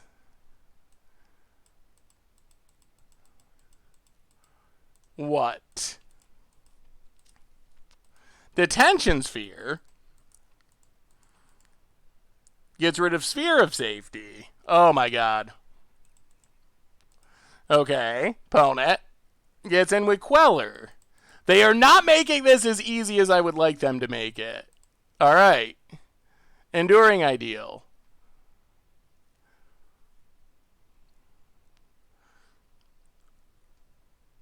Okay. Get Oblivion Ring.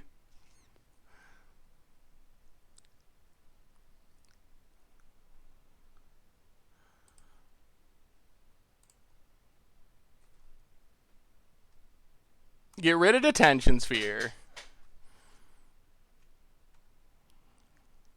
Get back our Sphere of Safety. Play the land. Oh my god, this game. Gain a life, pass the turn. We gotta fade one turn. We gotta fade one turn. Come on, whiff once. Whiff once. We're so close. Okay, they mill. Plays a land. Jace.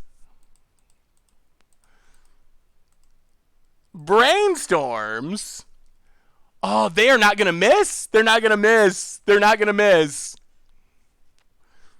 Would Ixalan's Binding be better than Oblivion Ring? Huh. I mean, as a tutor target, yes. Although it's more expensive to actually have to cast.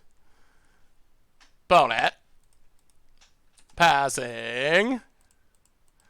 Okay. Well, now we...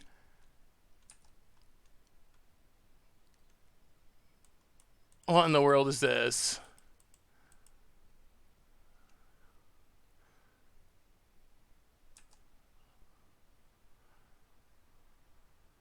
Oh my goodness. Oh my goodness, they don't miss. They don't miss. They never miss. They never, ever, ever miss. Pass the turn. Oh my god. Ponent gets to see a million cards. I think we're going to lose from here. Our opponent just ran... I mean, they punted to not kill us. But after their punt, they have just ran well enough to not be dead. Oh my god. I mean, face healing doesn't matter, really. We can beat the Jace, I think. Ponent. Getting in with Spell Queller. Maybe.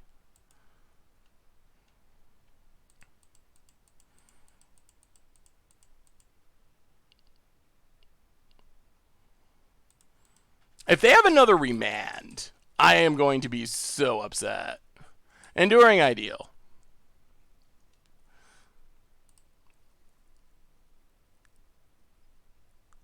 Oh my goodness.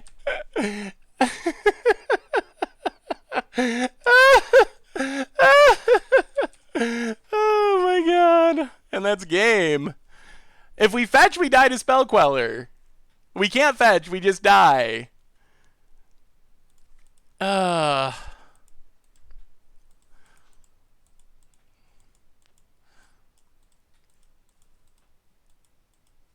my goodness. My goodness gracious. Yeah, this one's just over. Yes, I guess we should have fetched. I don't know.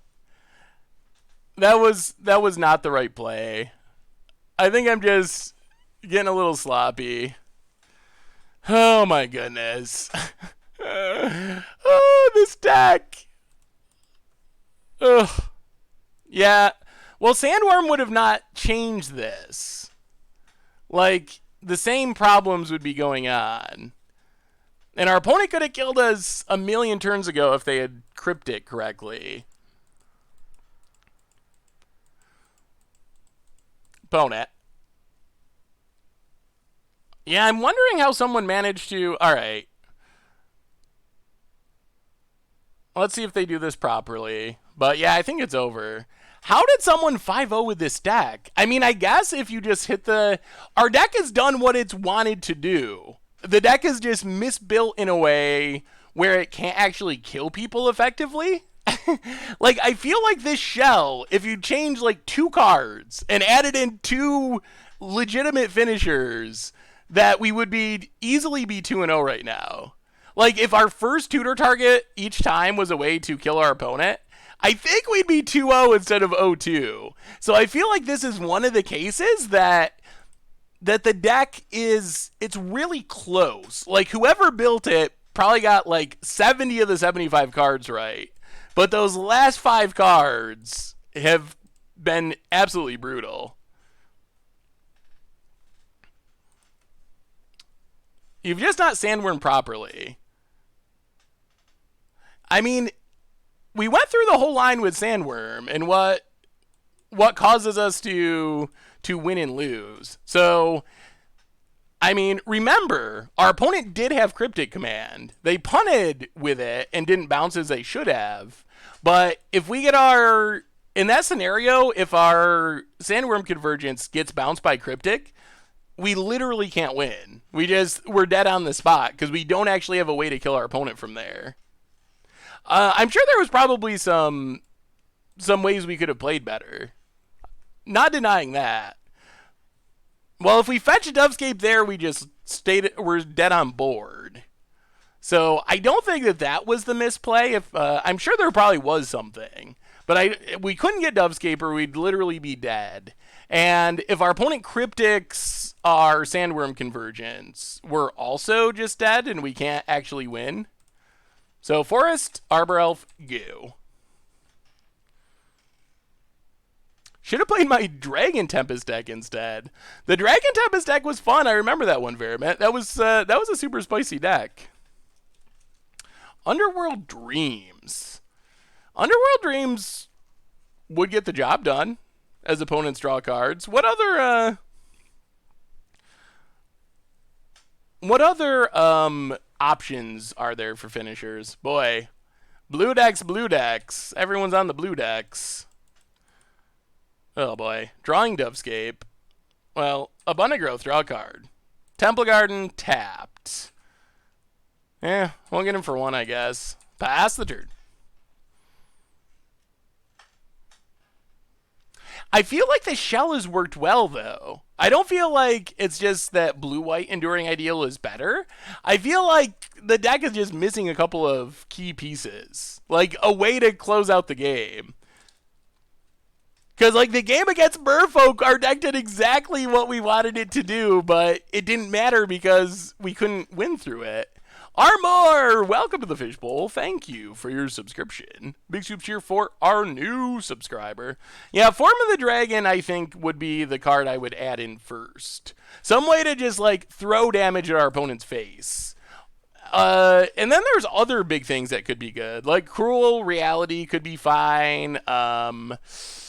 Overwhelming Splendour would be a good tutor target. So there are some other tutor targets that would be pretty sweet. But our plan is to... Oh, opponent's playing Storm? Well, then Layline is actually relevant, which is sweet. 1, 2... Oh, man. Well, I think 1, 2... I mean, I guess we just go for it? Maybe they can Bird Storm us? Oh, it's a... Never mind. Never mind. It's the wrong growth. Wrong. We're playing the 1 mana green enchantment that no one plays. First, I got all excited thinking we could just cast a Dovescape, but these don't actually add mana. They just cantrip. Oh, thank you, Zanes. What are some ways to ramp in black? I mean, in Commander, the most common way is probably Cabal Coffers, maybe with Urborg. So that's one of the main ways. Otherwise, there's Electromancer. Otherwise, Mana Rocks are pretty good. Man, we're drawing a lot of lands this game. Temple Garden, tapped, pass the turn.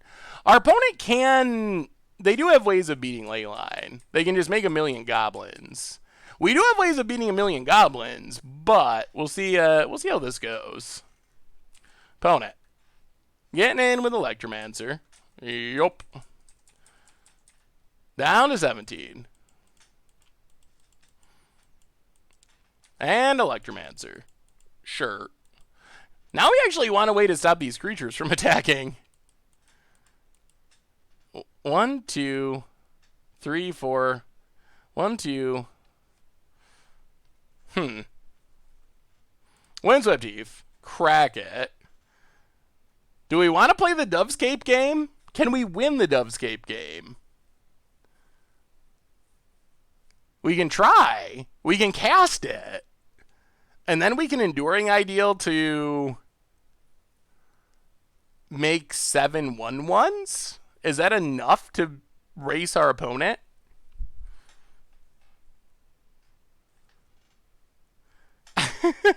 I mean, I guess that's what we're doing. Extra Banner Lens, yeah. Artifact-based ramp is probably the most common. Grab a Plains. No?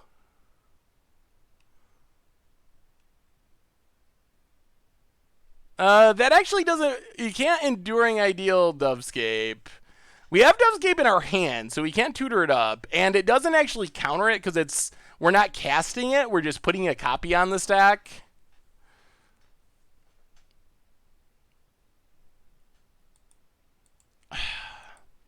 Enduring Ideal into Sandworm. Maybe? Remand is still a thing that's a concern. I mean, if we untap and they don't have a counter... Their spells are pretty cheap, though. Yeah, I think we're going to go for it. I mean, worst case, they counter it, and then we Enduring Ideal next turn. But I think that making 7 1/1s hopefully is enough. And our opponent can't just, like, go super nuts without having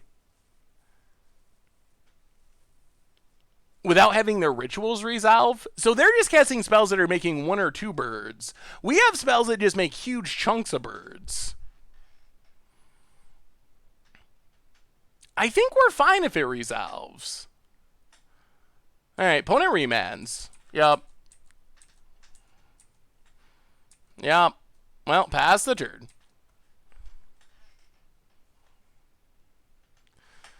This is game 1. They could have ways of beating Layline in their deck. Unsubstantiate, Goblin producing. Spikes Cafe, welcome to the Fishbowl. Thank you for your subscription. Big soups here for our new subscriber. All right, here they go. Ritual. Ritual.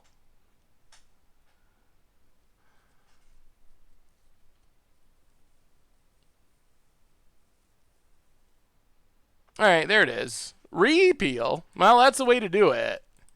And now we should be dead.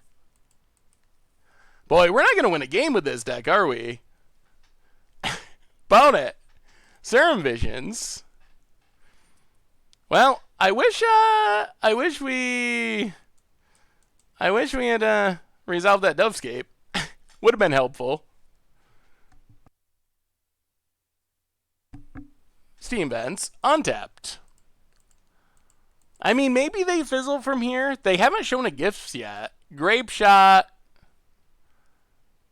for 5. Unsubstantiates.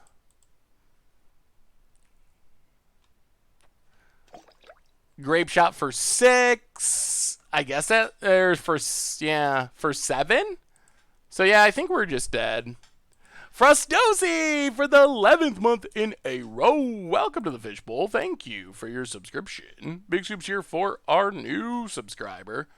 Yeah, that puts us to dead. 7. Well, we'll see. Maybe we are at 1? Although, then we're still dead. Dovescape and we die. We can't play an untapped land or we die. So we can't Enduring Ideal.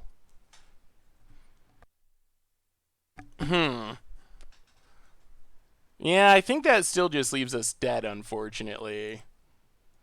1, 2, 3, 4, 5, 6.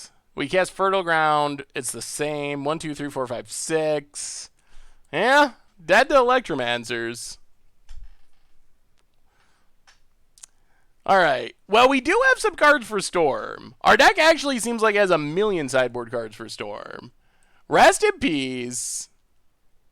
Eidolon of Rhetoric. Worship. Laylines of Sanctity. And maybe Greater Oromancy. Go down Sphere of Safety. Go down Ghostly Prison. Go down probably one of the random, like, Unbridled Growths, I guess, are probably the ones to cut. And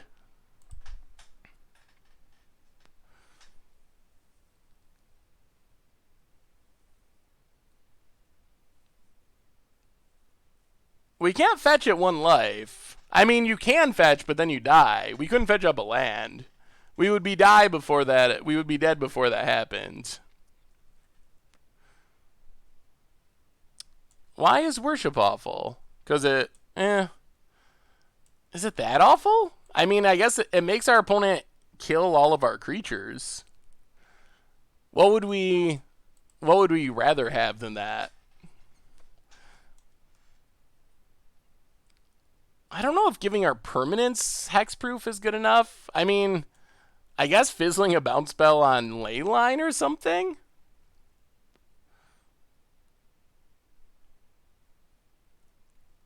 I mean, if we're going to do heroic, we might as well just Greater Oromancy. I guess we can Greater Oromancy over Worship. Try something like that. Yeah, let's try it like that.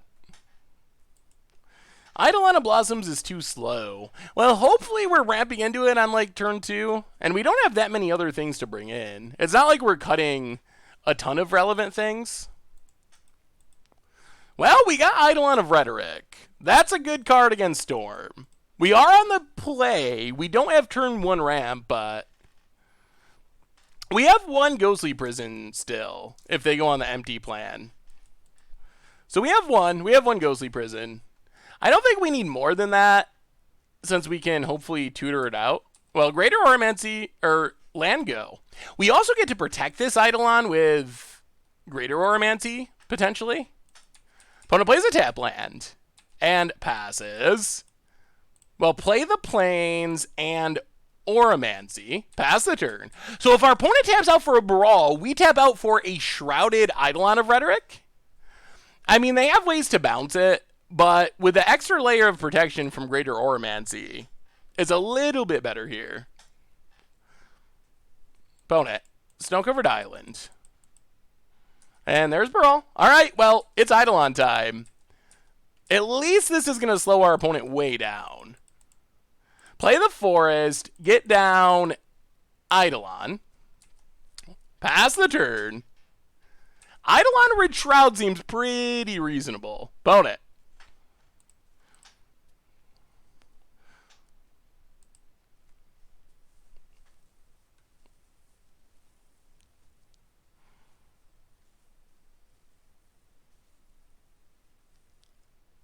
Think? thinking things over. Oops. We should be able to win from here. Which email should I send this commander deck to give you a chance of seeing it? saffronolive at mtggoldfish.com is the best way to get it to me. Yeah, I feel like we're in decent shape here. It's not a hard lock, but it is a pretty reasonable soft lock.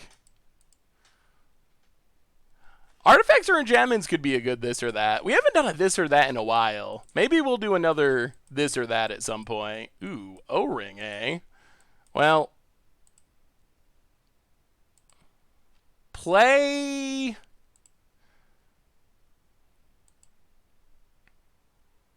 And let's just Courser. Windswept Heath.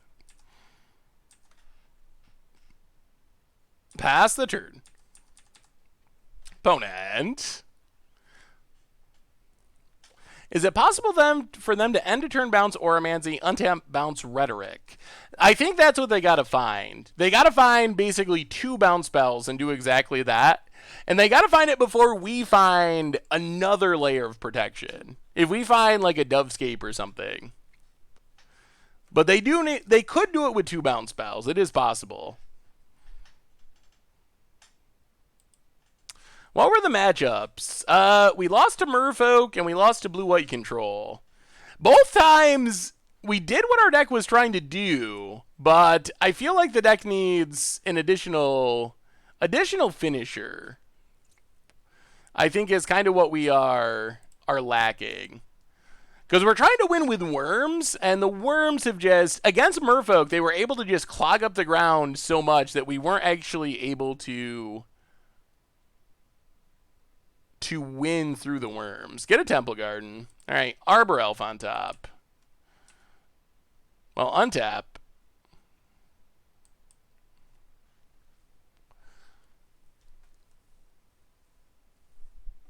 Have you ever considered doing an against the odds style deck in Legacy? I think we've done like 1 Legacy against the odds. I think we could do more of them. My concern with Legacy, and y'all could give me some feedback on this, because I'm curious of what people think, but my main concern is that people are going to have an issue with the budget. So I think to play like a janky combo deck in Legacy, it's still going to be really expensive. Just like playing Legacy lands are expensive, and you probably need like Force of Wills to support your combo. So I'm a little worried about the price aspect of it, primarily. Well, let's Fertile Ground.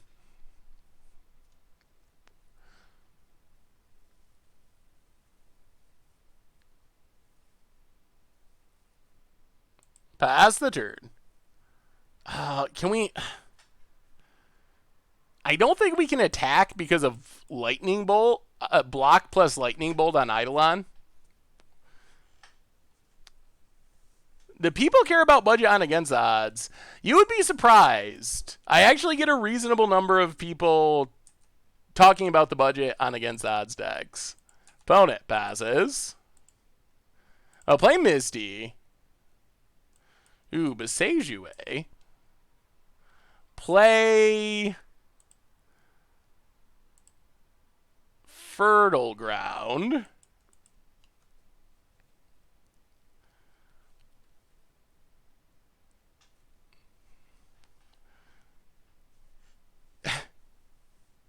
Pass the turn. Does our opponent have an answer? Have they found bounce spell number 1? Okay, Gifts. Gifts is okay. Why don't you play Commander in solo and do it like against odds in that format? You could do that. Just play against random players. Well, on Magic Online, the cost of Legacy is not bad, but the paper cost is pretty jarring when you see $2,000 worth of lands in the deck.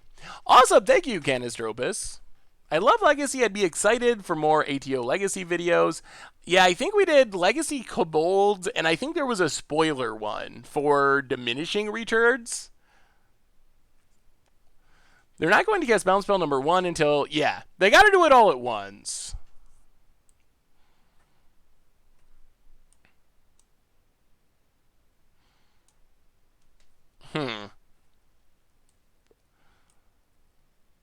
Well, Mill Wipe Away and Echoing Truce. Unsubstantiate is a fine second bounce spell, but it's not a good first bounce spell because it doesn't hit Auramancy. Ponent untaps. Shivan Reef.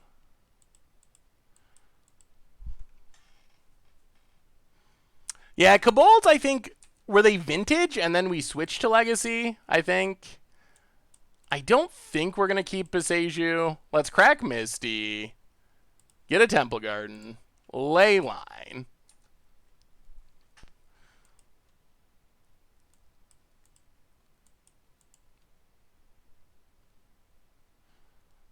Well, Layline is something that's relevant.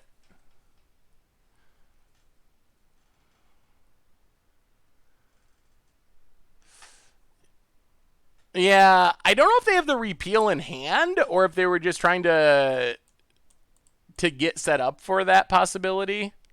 Oh, play Windswept Heath. Well, there's Enduring Ideal. If we get another turn.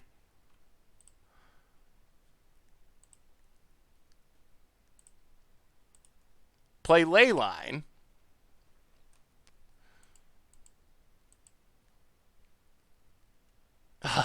This deck has played some very odd, awkward matches. Every single one has been so odd. Oh, yes, we've done a few. We did Squirrels and Stasis, too. So we have done a few Legacy against the odds deck.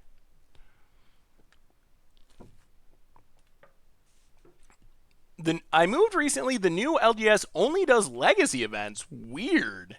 I have never heard of an LGS that only does Legacy. That's crazy. All right. Opponent gifts.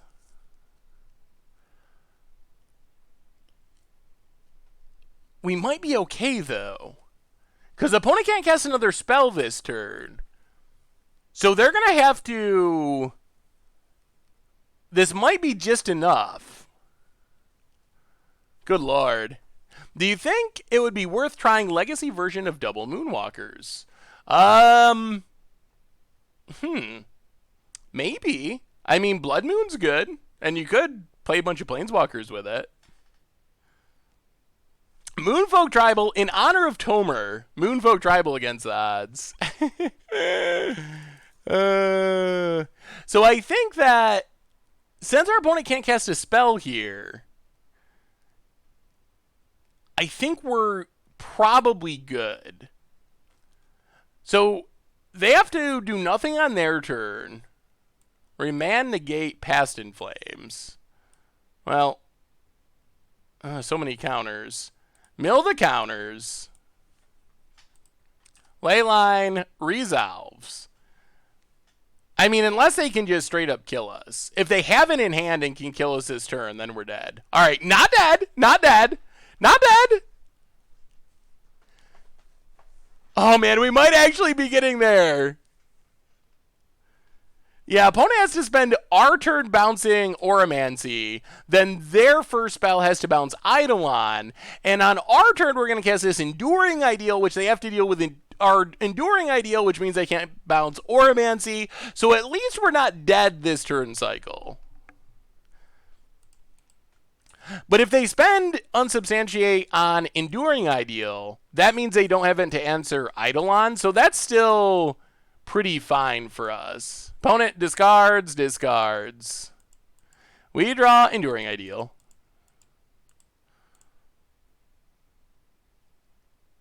So add some mana. Cast Enduring Ideal. Opponent needs to answer.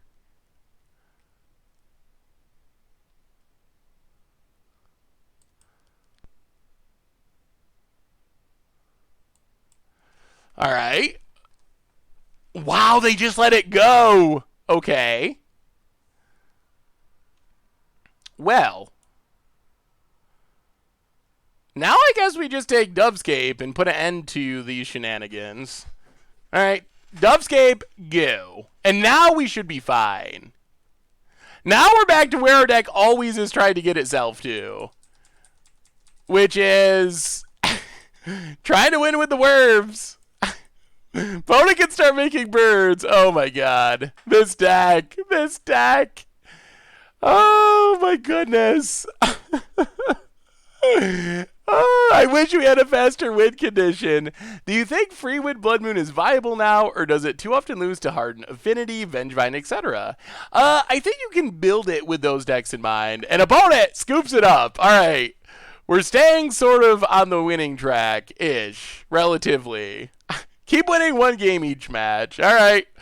That's our setup. Run it back. We fought through all the bounce spells. So I've seen people playing Free Win Blood Moon deck. So I think that it's not in that bad of a position at the moment. You've never heard shenanigans until you started playing Magic? I thought shenanigans was a fairly normal term. Ooh. Alright. I mean, no hate cards. Maybe we can't keep this. Like, this is a good value hand, but yeah, we got a mulligan. Okay, let's scry into... Oh, Layline, so close. Well, we have our Eidolon. Steam Vents for our opponent. So we're going to put our opponent to the test-ish. Serum Visions, getting things set up. So we can Utopia Sprawl, hopefully find a land Eidolon.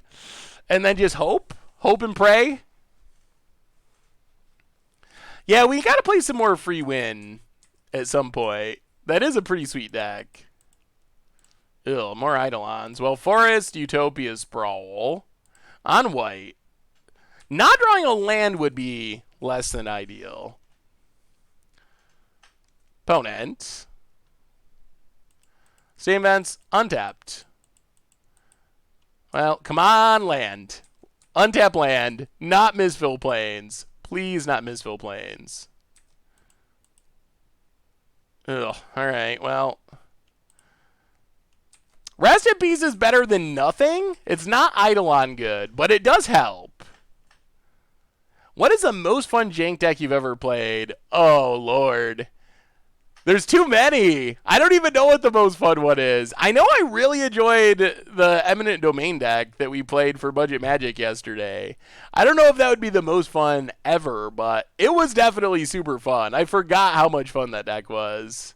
I liked all the token Budget Magics. Just built my own with 2 Monastery Mentor to mentor the meek. Awesome. That sounds awesome, Lardy.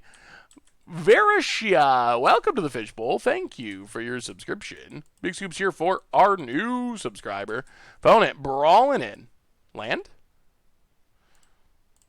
Oh, play Abundant Growth. Draw a card. Windswept Heath. Crack it. Grab a Forest. Abundant Growth. Draw a card. I feel like we're playing a Pauper deck. We're playing Pauper Boggles. Pass the turn. Alright. We hit our land finally. Is it too late? Is it too late?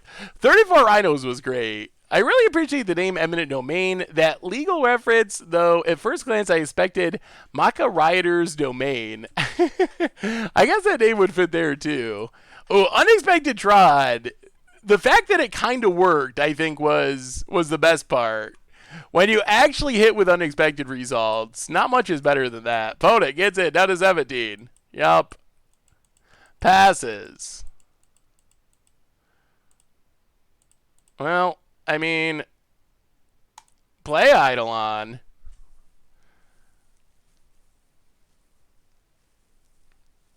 Ponent.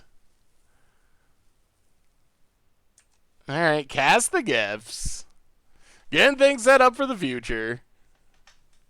Since you've revisited Old Against the Odds deck, could you revisit Soulflayer Worship? We haven't done any Against the Odds decks yet, but I could imagine revisiting some Against the Odds deck and maybe that one. Hey, see you, Zyre. Thanks for hanging out.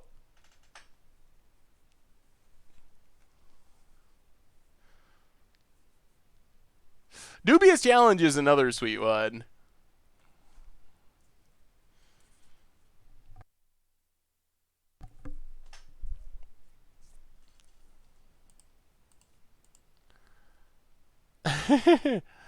Remand, repeal, echoing truth, substantiate. Well, get rid of Repeal and Echoing Truth. At least they can't deal with Rest in Peace. Ponent can't just remand Eidolon and go off, though, or try to go off. By the way, if someone submits a deck for Commander Clash and you decide to pass on it, do you show it to the other players so they can pick it? So the best way to do it with everyone is when the Commander Clash episode goes up on Friday, on the YouTube channel, there will be a stickied comment where you can leave your deck list. And if you stick it in there or in the comments of the article on the Goldfish site, then everyone will definitely see it. I mean, I can try to pass it around, but I can't promise that I will remember. So the easiest way to do it is that way. Ponent, Shivan Reef. Electromancer. Gets in with Brawl. Down to 16. Well, same plan. Eidolon.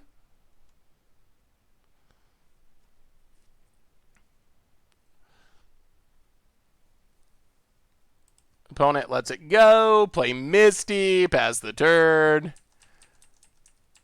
We're probably still going to get comboed here. We know our opponent has Unsubstantiate, so they can just bounce Eidolon. Yep, bounces. Well, let's see if they can go off. Let's see if they can do it without the graveyard. What do you think of the new Glimpse of Nature Elf? I think that card is super sweet.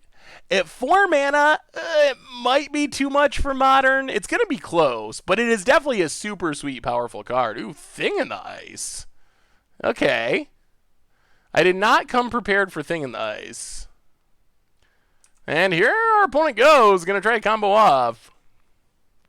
Thing in the Ice might just beat us. I was not expecting that. Is that a thing Storm is doing now?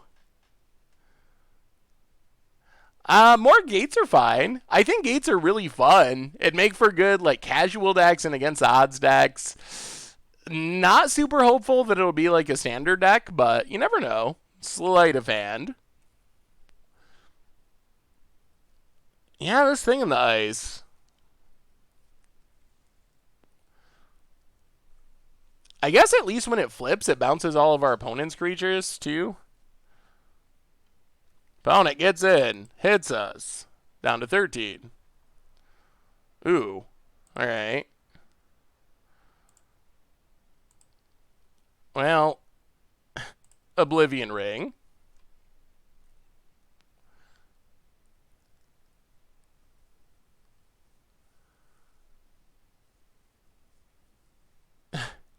This has been the weirdest Storm match. I swear to God, every match we've played with this deck has been incredibly long and incredibly strange.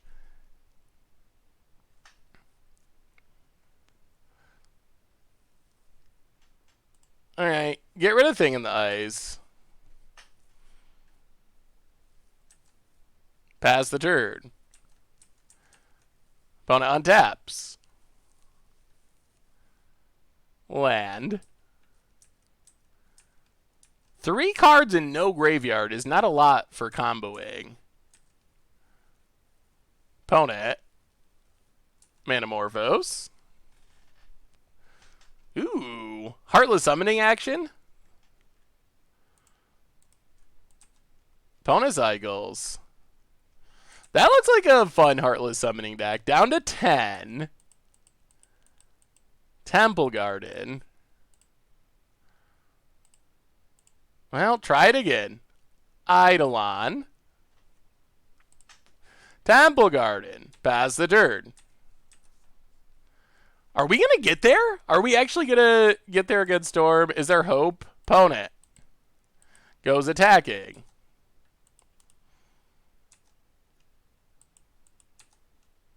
Down to 9. Tap land. Man, Ponent's flooded a smidge. Passes. Okay, well, let's play...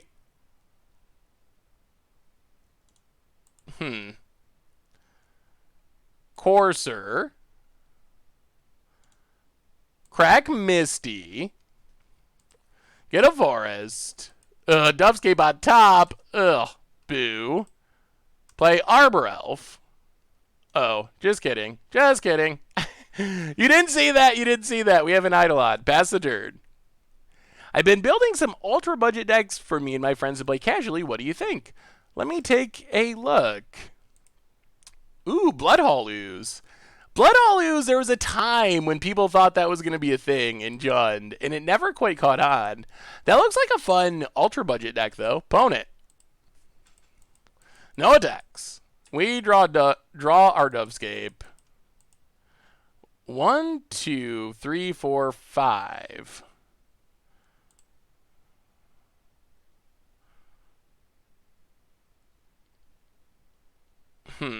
Play Arbor Elf.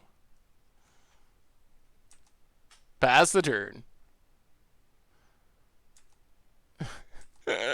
This match, this game, everything about this deck. I don't know what to say. Ponent. Passing. Well, tap, untap, tap, Dovescape.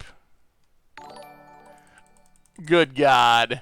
Good God. Ponent. Tanos with another donation. You know what's better than $50 worth of chess? $90 worth of chess. Oh, Tanos, thank you so much. I'm gonna have to buy some tickets for the chest opening. I'm gonna have to see if I can successfully buy some tickets without accidentally putting my credit card number on stream. That would be a big victory. Thank you so much, Tanos.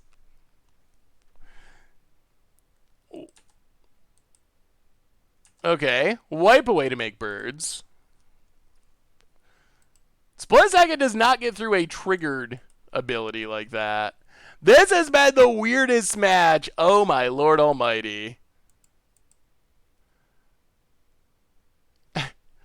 But our chess, Tanos, the last couple times that we've bought chess, we have just run them through until we have run out of all of our money. Just gambled to zero. I don't think I'm going to do that tonight, though. Spoiler season is so busy. So we'll probably just get a grand 90 ticks worth of chess and crack them open. And hopefully, this will finally be the one where we get an Nexus of Fate. Ponent, I think they're looking up the rules on Dovescape and Wipe Away. I think they thought it was going to bounce, and we're surprised that it actually bounced. There will be a spoiler card incoming. Not super soon, but yes, there is a spoiler card. Awesome Dude with a $3 donation. Just played against the Budget Magic deck from last night, and my opponent shame scooped after they mulled to 6, scryed a card to the top, then fetched into a Serum Visions. Opponent instantly conceded. Also, random thought. Any news on Denver? I don't think I will be able to make it to Denver, Awesome Dude, unfortunately. But thank you so much for the donation, and thanks for the Shape Scoop story. Gabby Plays, welcome to the Fishbowl. Thank you for your subscription. And Anorexic with the gift subs. What's up, Anorexic? Thank you so much. Thank you for your subscription. Big Scoops here for our new subscribers. Well, now we just got to outbirds our opponent or wait for them to time out. Good Lord. This is the most ridiculous of games. Seriously. It seriously is. Enduring Ideal gets countered. We get 7 birds. Oh my God. This has got to be the weirdest Storm match in the history of Storm matches. How's it going tonight, Awesome Dude? Would you consider playing non-budget 8-rack on stream? Yeah, I would play 8-rack. As far as the current meta, I haven't seen it really post any results recently. But, ooh, Ponent. All right. But that doesn't mean that it couldn't. So I would say probably middling in terms of current meta position. Block, block, block, block. Take 2. Now this Eidolon is actually bad for us. Wow. Wow, Ponent's got all the big spells. Oh, they had a handful of Bastard Flames, and now we're going to lose. Come on, another Enduring Ideal or something big. Ooh, Sandworm for next turn. 1, 2, 3, 4, 5, 6. Well, Sandworm next turn helps. So I guess we have to Ghostly Prison. Make 3 birds. Go to 1. If they have an instant, we're dead. Please no instant. Please no instance. No instance. Wow, this match. This game, this match. Everything about it. Oh my god. Annoyingness. There we go. I remembered. I got it. Maybe. Pass the turn. No instance. If we play Eidolon, it's not a non-creature spell. And our opponent has a ritual, and that's a game. So if we play Eidolon, it just resolves, and then we can't cast another spell because of Eidolon, and then we're definitely dead. And we lost. Oh my goodness. Oh my lord. This deck, everything about it. Oh, I don't know. I think this might be our last one. We'll try it one more time, and then we just might decide that we're going to crack chess and call it a night for this deck. Annoyingness with all the gift sub. Thank you so much. Thank you. Annoyingness. Big scoops here for everyone. Reminder, the sponsor of tonight's stream, Ridge Wallet. They make slip front pocket wallets out of carbon fiber and titanium. Check them out over at ridgewallet.com. Get 10% off with the cold goldfish. So thank you for them. And thank you to Annoyingness for all of the crazy gift subs. So many gift subs. Oh, yes. This deck has been bad, and it has been incredibly slowly bad.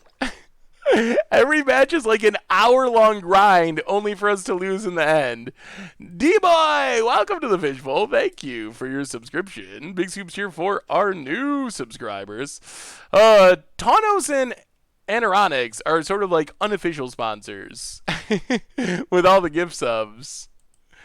Yes. We'll try. We'll give it one more shot, but I think we're going to call it after this round, and then we will do the great chest opening to round out the stream tonight.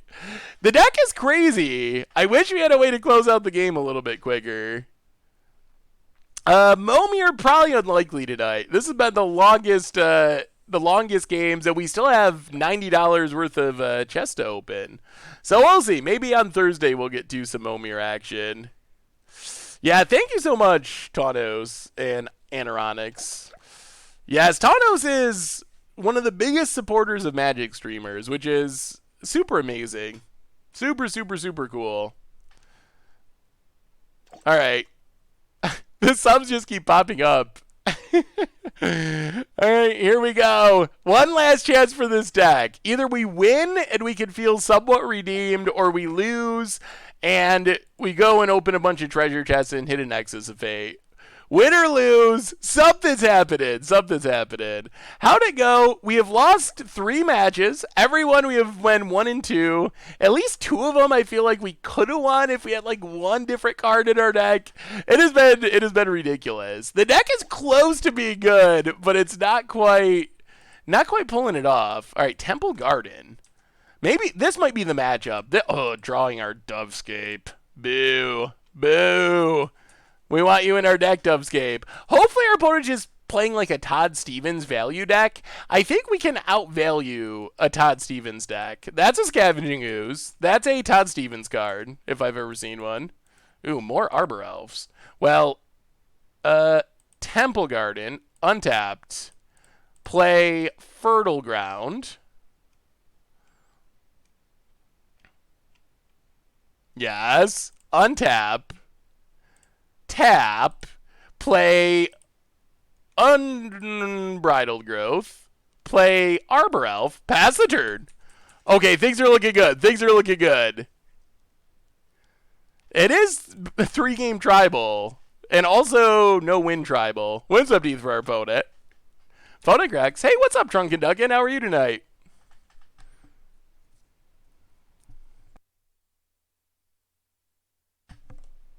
Ponent. Kitchen Finks. Yep. Sure. Gets in with Ooze. Now let's draw a card. Ooh. Oh, God. Oh, God. All right. All right. We're doing it. We're doing it. The deck is redeeming itself. It's redeeming itself. Oh, we could just play the really fun Enchantress plan and draw a ton of cards. That also sounds appealing. Oh, man. Can we just play all the Enchantresses instead of winning?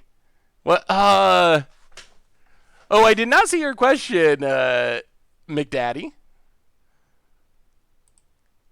We could just double Eidolon. Ever thought of doing a Commander stream? We did a Commander Clash live at one point.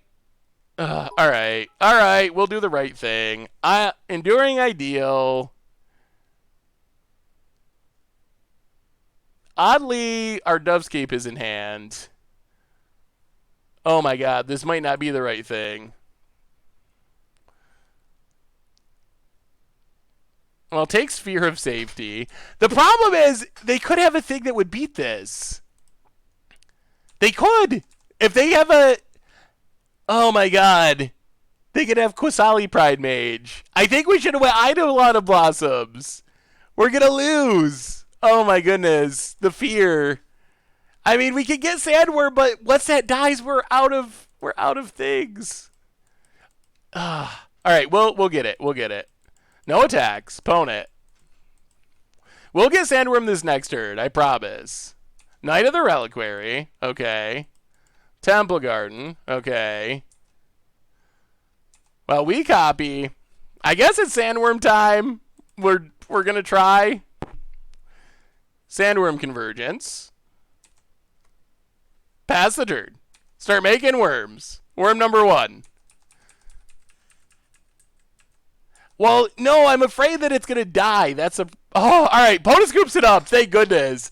I was worried about like a Quasali Pride Mage or something. If our opponent had a Quasali Pride Mage, then life would be super bad. Or like a Rexage or something. Playing Blue-Black Thopter Sword in Modern needs subs for Mox Opals because of the price.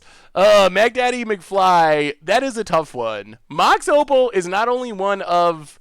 it might be the most expensive card in Modern at this point. But it's not only one of the most expensive cards in Modern, it is also one of the least replaceable cards in Modern. There is not a very easy substitute. You can play other random mana rocks, which is probably the thing to do. Just play random Signet or something.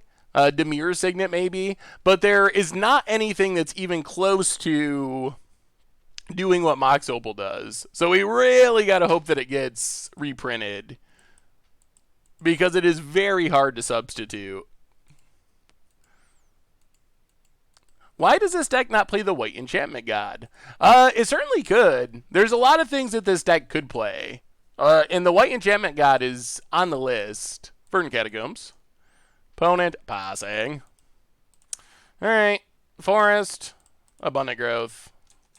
Draw a card. Pass the turn. Mox Amber seems like a substitute, but I guess it is if you have enough legendary creatures, but you have to have a very different style of deck to really make it work. Pass the turn. Forest for our opponent. Ooh, Duskwatch. Oh, our opponent is comboing, potentially. Windswept Heath, crack it.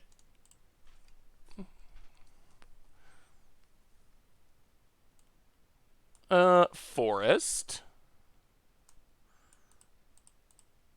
And Fertile Ground. Pass the turn. Does this deck play Nykthos? Because I think it should have a couple with all the gross and whatnot. It does not have Nykthos. It could play Nykthos, though. The Noblest of Hierarchs. Hey, what's up, Elgraves? How are you this fair evening? Opponent getting in with Duskwatch. Yep. Down to 16. And Vizier. All right, getting close to going infinite. More enduring ideals. Well, play Unbridled Growth. Windswept Heath. Crack Windswept Heath. Grab a Plains. Draw a card. Oh, man. We're so good at drawing that Dovescape. Play Ghostly Prison. Pass the turn.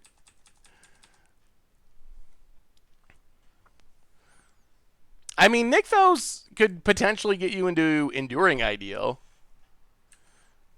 Ooh, let me take a look, smiley face.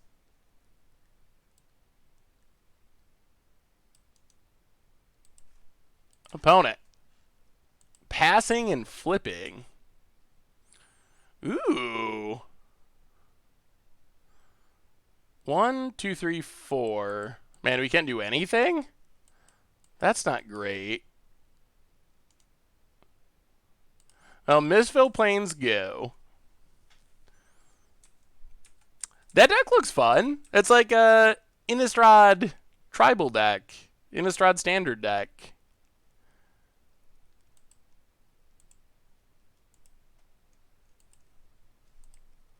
You could Tooth and Nail, but we would need something to Tooth and Nail into. Alright, so Ponent's going infinite. Things went so well. I think we should have known. We should have known that things would go wrong. The only thing kind of keeping us alive is that this Howler is flipped. So our opponent can't draw their entire deck. Yeah, a lot of Enduring Ideal decks play...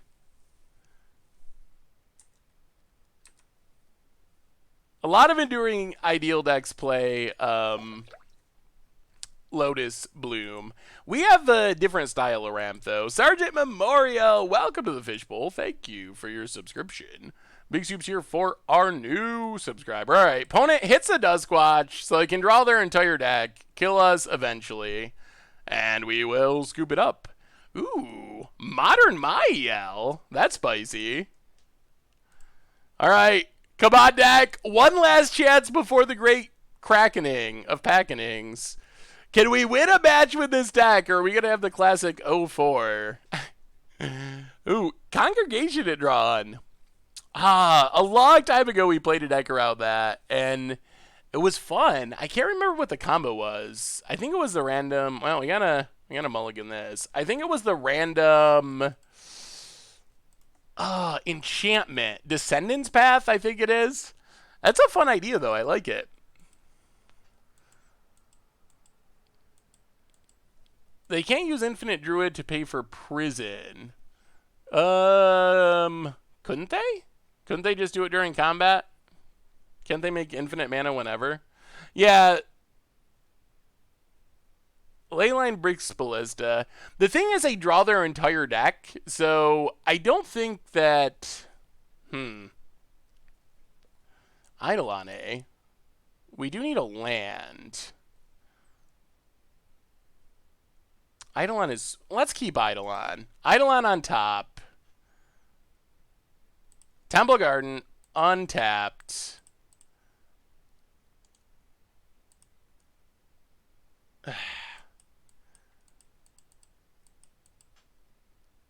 Pass the turn.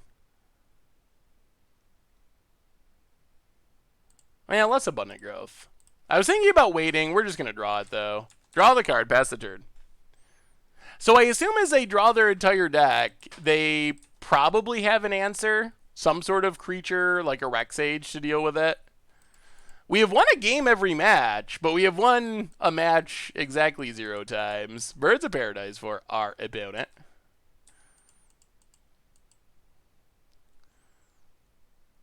Well, Misty.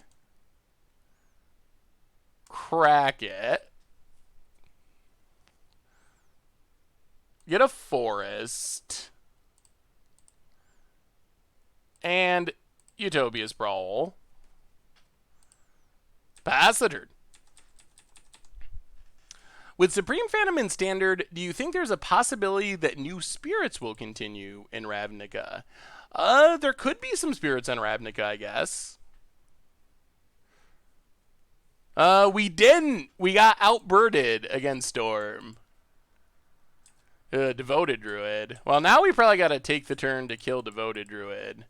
We did draw a land, though. Yeah, Oblivion Ring.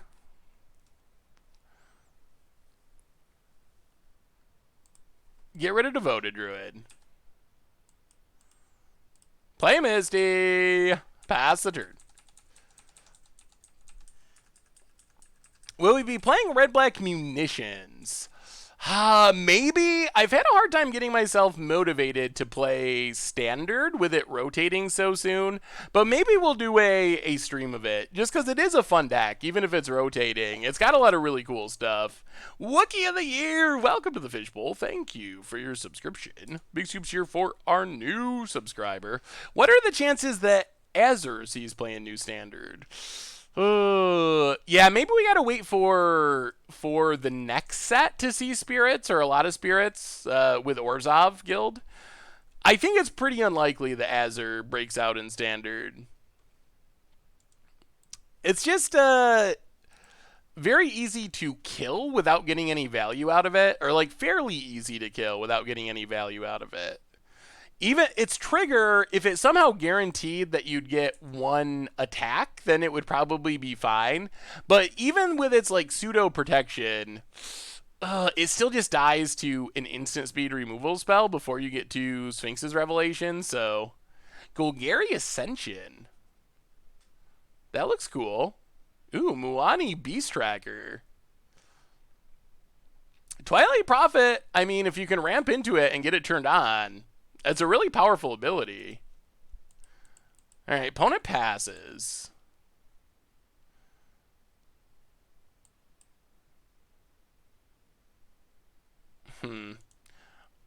Well, crack this. Grab a forest. And now we're going to try to do the Enchantress part of our deck. Eidolon. Draw a card. And see if we could just overwhelm our opponent with enchantment value. My friend is Ryan Levere, who I team with, and it would be awesome to see you stream his deck. Ooh, what is the deck? Paradox Lotus? Let me take a look. Juiced. Discovery. So the Explorer mechanic has had some success on Magic Arena before it was full Standard. So I think, I mean, we'll see what Ravnica looks like, but there's a chance that it gets a lot better with rotation and the format getting smaller. So there might actually be a chance of something along those lines working. Also pretty budget friendly. Ponent.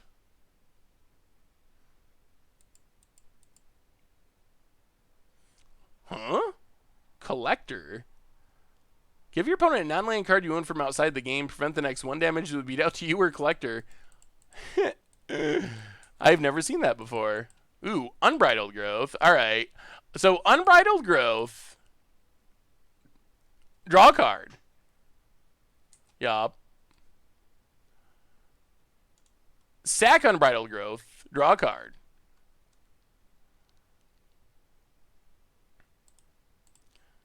Utopia Sprawl. Draw a card.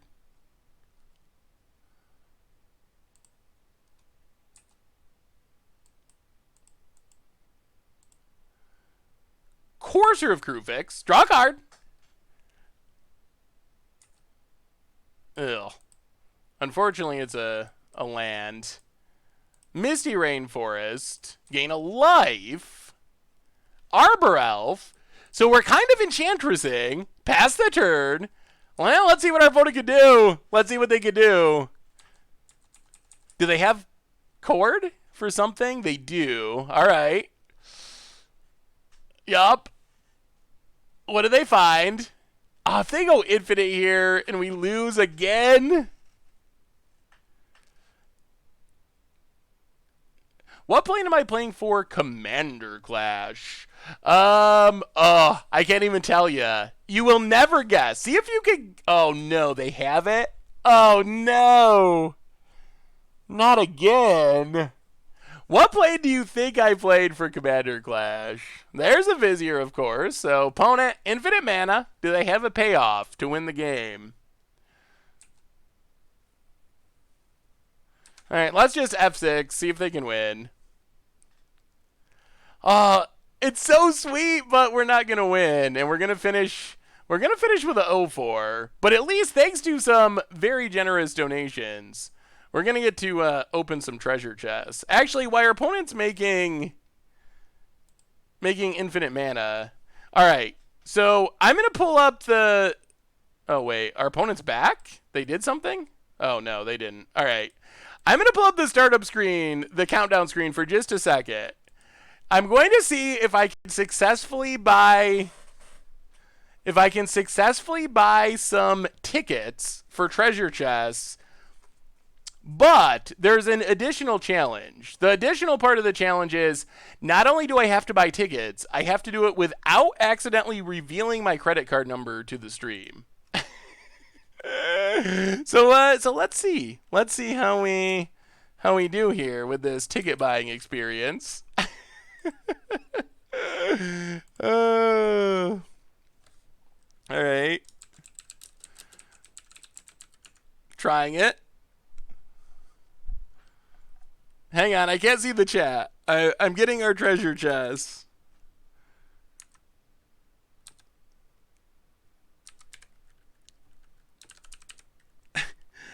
I'm afraid, what if you can figure out the number by the clicking? Is there a unique click that's going to give away my credit card number accidentally?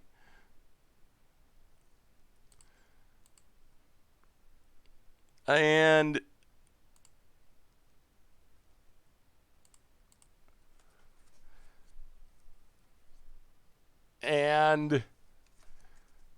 hang on. All right. Back to the game. Back to the stream. Success! We got tickets. We did not accidentally reveal the credit card number. Oh, and our opponent's killing us. Why we were doing that, they found they had the walking ballista, and they are in the process of pinging us to death. Oh my god. All right.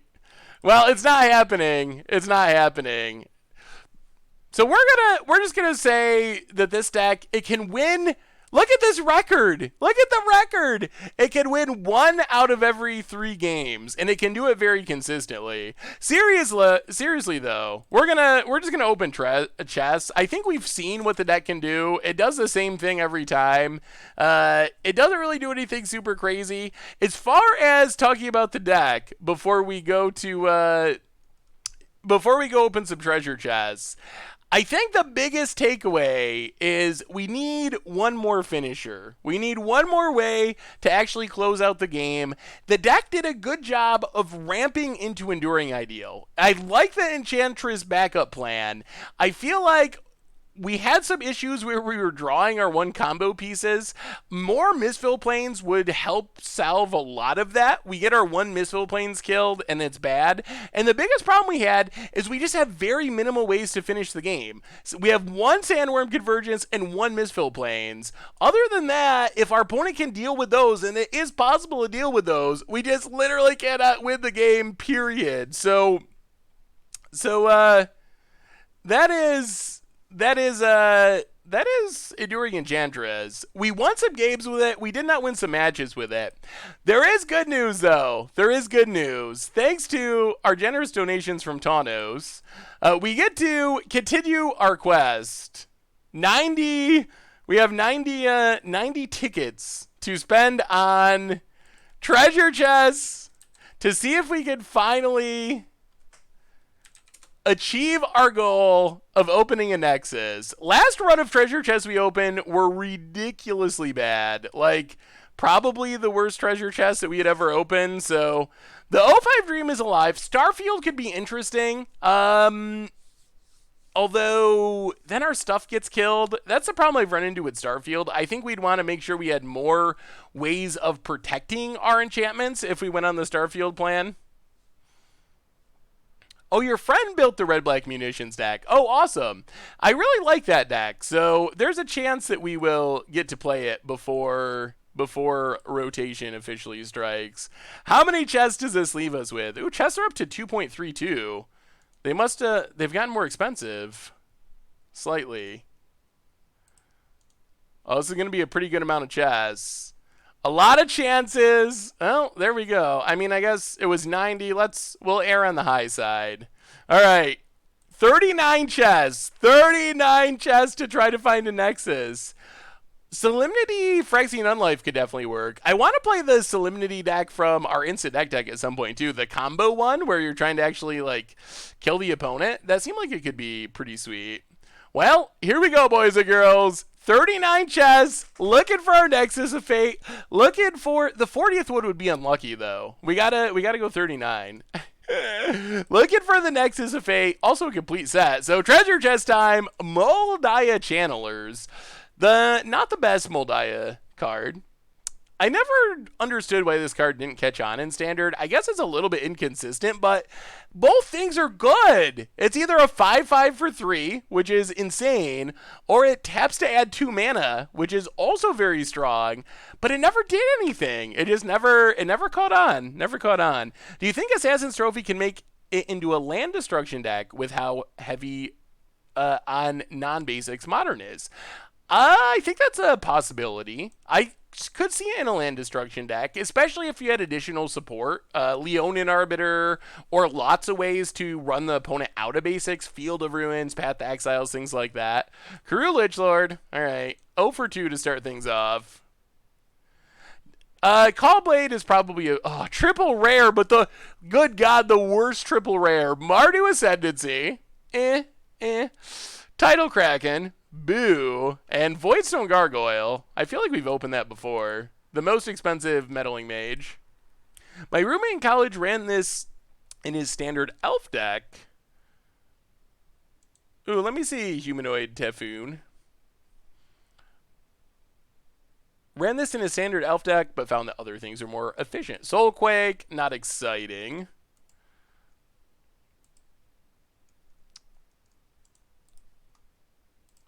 Green-white Persist.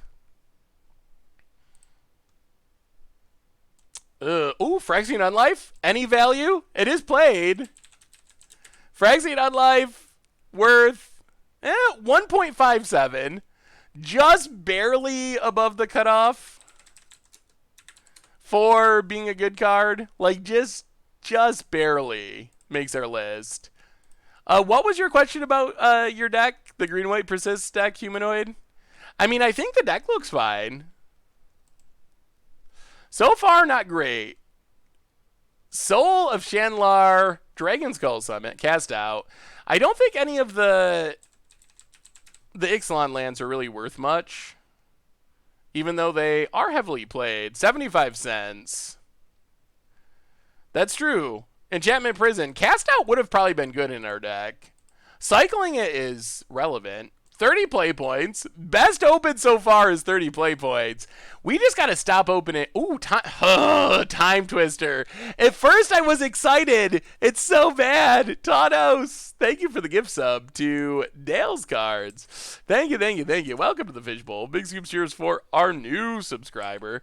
If you ever want a testament to Reserve List and Magic Online, you need to look no further than Time Twister. It is so cheap. It is 1.91 ticks. 1.91. In paper, it's like $5,000. $5,000. And it's less than 2 on Magic Online. So if you ever want to play Vintage, just come. Why is it not coming up? If you ever want to play Vintage, just come to Magic Online because it is super cheap. All right, let's keep going. Horse Tribal could be fun. Ooh, Spine of Ishah. Is Commander Sphere worth anything? For some reason, I almost think this used to be worth something. I remember it from Commander Clash. It was extremely expensive at one point. 86 cents, so not really.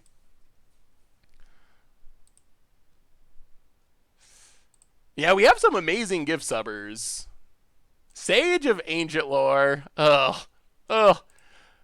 Flashbacks to last time. Ooh, 80 play points. That's our best open. $8 of play points. Okay, next we get Birthing Pod. At one point, it was expensive. It's such a cool card. Is it really too good? I guess it's probably too good with all the combos in Modern, but still. Goblin Bomb. That's on their special list. Really, Wizards? On the curated list, Goblin Bomb comes in at 30 cents. Why, Wizards? Why is this on the curated list? Why would anyone ever spend money on Goblin Bomb? Ooh, 120 play points. Well, we're getting a big chunk of money back in play points. We are not opening valuable cards. We have not... Tornado Elemental. We have not opened a Nexus of Fate. We got 24 more to go. It's not happening. Natural Order. Is it worth anything? Sea of Clouds is not. Another good reason to play Magic Online. Commander cards are incredibly cheap. Natural Order, 58 cents. All right, next. Forebear's Blade. Skizzik. All right. Forebear's Blade, probably not going to catch on post-rotation. Anger of the Gods. It was just reprinted. It is good in Modern. Good way to take down Vengevines. Ooh, okay.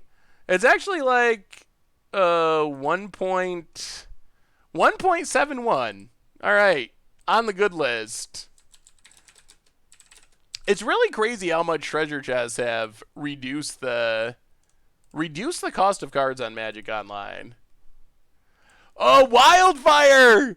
If you haven't seen it, check out the Budget Magic. Check out the Budget Magic on the YouTube.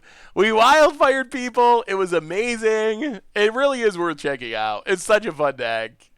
20 play points. Eminent Domain, the 2018 edition. Next. Brittle Effigy. Okay. Next. Soulquake. Okay. Oh, that's the second Soulquake we've opened. Platinum Angel. Is it worth anything? I don't think so on Magic Online. 20 cents. 16 to go. Nexus. Elvish Piper. Not worth anything on Magic Online. Just give us a Nexus. 50 play points. I'm going to just have to stop opening chests because they're just so bad. Fire Blast. It is played in various formats. Is it worth anything? Fire Blast comes in at 72 cents. Well, maybe we'll play Legacy Burn someday.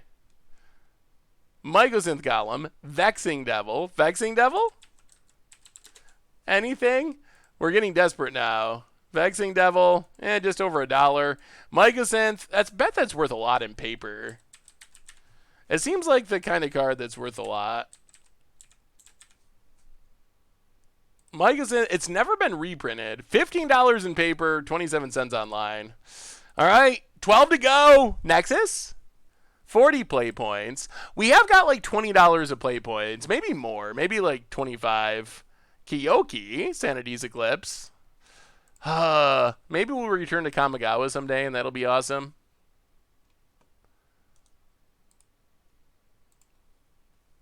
Oh, no. And now Moto's crashing. It doesn't want us to finish. All right. Well, okay. 10 chests to go, but we got to reload Moto real quick. Oh, Moto. Maybe that's a good sign. Maybe that means that these 10 chests are going to be the 10 chests we've been waiting for. We're going to get like 10 Nexus of Fates in a row and just put this insanity to an end. Once and for all. No more, no more.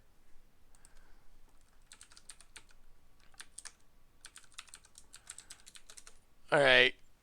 Moto returning. I don't know why Moto randomly bugs out sometimes opening treasure chests.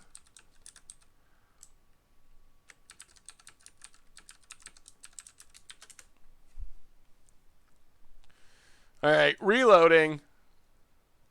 We're back.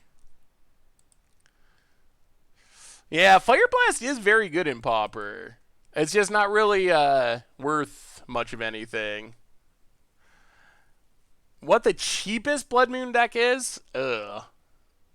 Storm? Some Storm builds play Blood Moon. I bet that would be the cheapest. I don't know if that really counts, though. Yeah, Moto crashes if you were actually going to open a Nexus of Fate. Now we got to wait for it to load. All right, Moto. You can do it. All right, 10 to go. Nexus of Fate. Let's just finish this off. Get a Nexus.